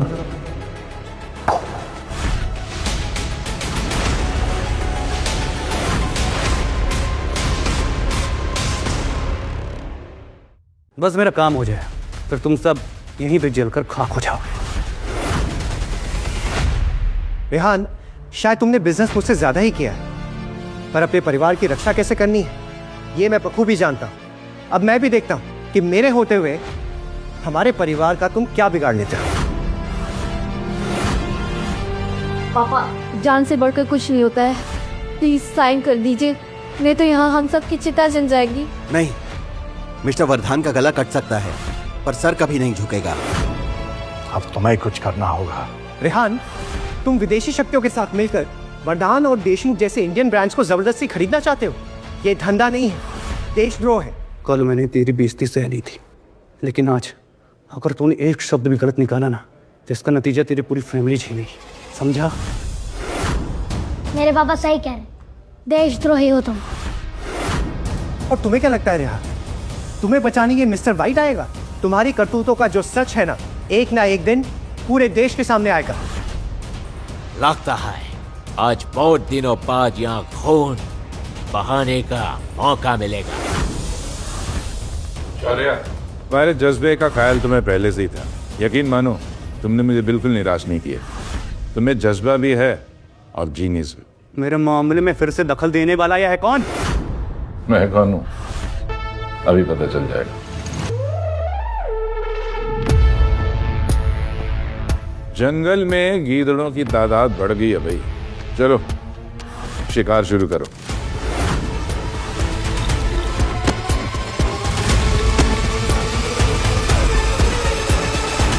सर, हम हार गए, हमारे सभी आदमी मारे गए सर, और कमांडो ने भी हमें चारों तरफ से घेर लिया है। ये कैसे हो सकता है?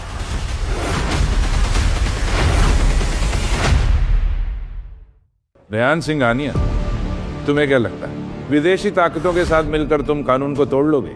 समझ लो अभी तुम बच्चे हो। Look before you leap. British Kellen से दुश्मनी बहुत महंगी पड़ेगी। हम लोग अपने देश को बचाने के लिए ना पहले डरे हैं और ना अब डरेंगे। आपका बहुत बहुत शुक्रिया, आज आपने आके हमें बचा लिया। ये तो मेरा फर्ज था और मैंने जो किया उसका इनाम तो मुझे पहले ही मिल गया। शौर्य, मैं तो सिर्फ तुमसे मिलने आया था। शौर्य, ये सब आखिर क्या हो रहा है? काव्या, मुझे भी कुछ समझ में नहीं आ रहा है। आप लोग ध्यान से सुनिए। मैं हूं धनंजय लोधी, भारत की 71 सरकारी कंपनियों का मालिक। धनंजय सिंह लोधी? फाइनेंस वर्ल्ड के सबसे बड़े आदमी आप ही हो? मैं सिर्फ इन फाइनेंशियल कंपनियों का मालिक ही नहीं हूँ, बल्कि उन सपनों का भी रखवाला हूँ जो इस देश के बाजार में जन्म लेते हैं। रेहान सिंह आनिया, आज सारा देश तुम्हारा असली चेहरा देख रहा है। बस समझ लो कि आज की रात तुम्हारी आजादी की आखिरी रात है। मुझे गिरफ्तार करोगे, ब्रिटिश केएलएन अब फाइनेंशियल वॉर छेड़ेगा और तुम दोनों को बर्बाद कर देगा। हम तैयार हैं। आज से ठीक 9 दिन पहले शौर्य के कहने पे हमने मित्तल गोल्ड शेयर्स पे इन्वेस्ट किया और आज उसकी कीमत 30 गुना ज्यादा हो गई है। तुम चाहे हमें बर्बाद करो या ना करो, हम KLN को उसकी जड़ों से उखाड़कर इस देश से बाहर फेंक देंगे। मैं ये तो रोकी नहीं देता, मैं सीधा वार करूंगा। घर में घुस के याद रखना तू, छोड़ूंगा नहीं तुझे, बर्बाद कर दूंगा। याद रखना मेरा नाम क्या है।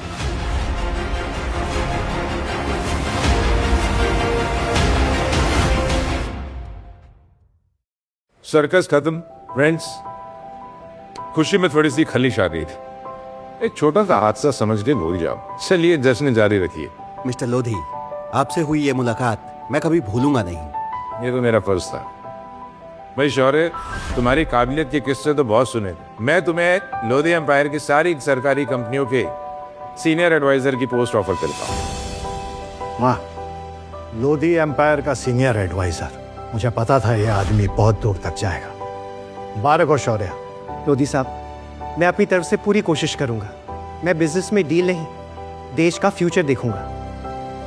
नेगा बाबा, कहा जाना? सब चंगा, लो पंगा। Congratulations, Shaurya. Thank you.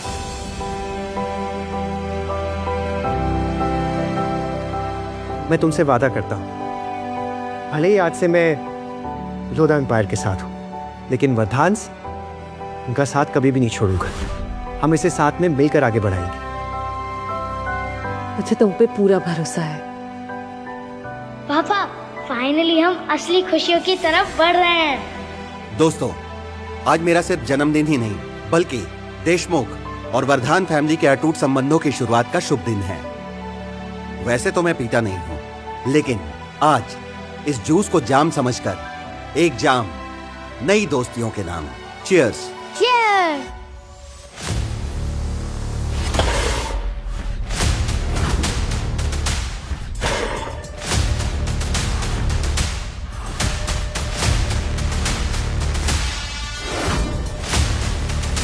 शौर्य, तूने मुझसे मेरी इज्जत छीनी थी ना,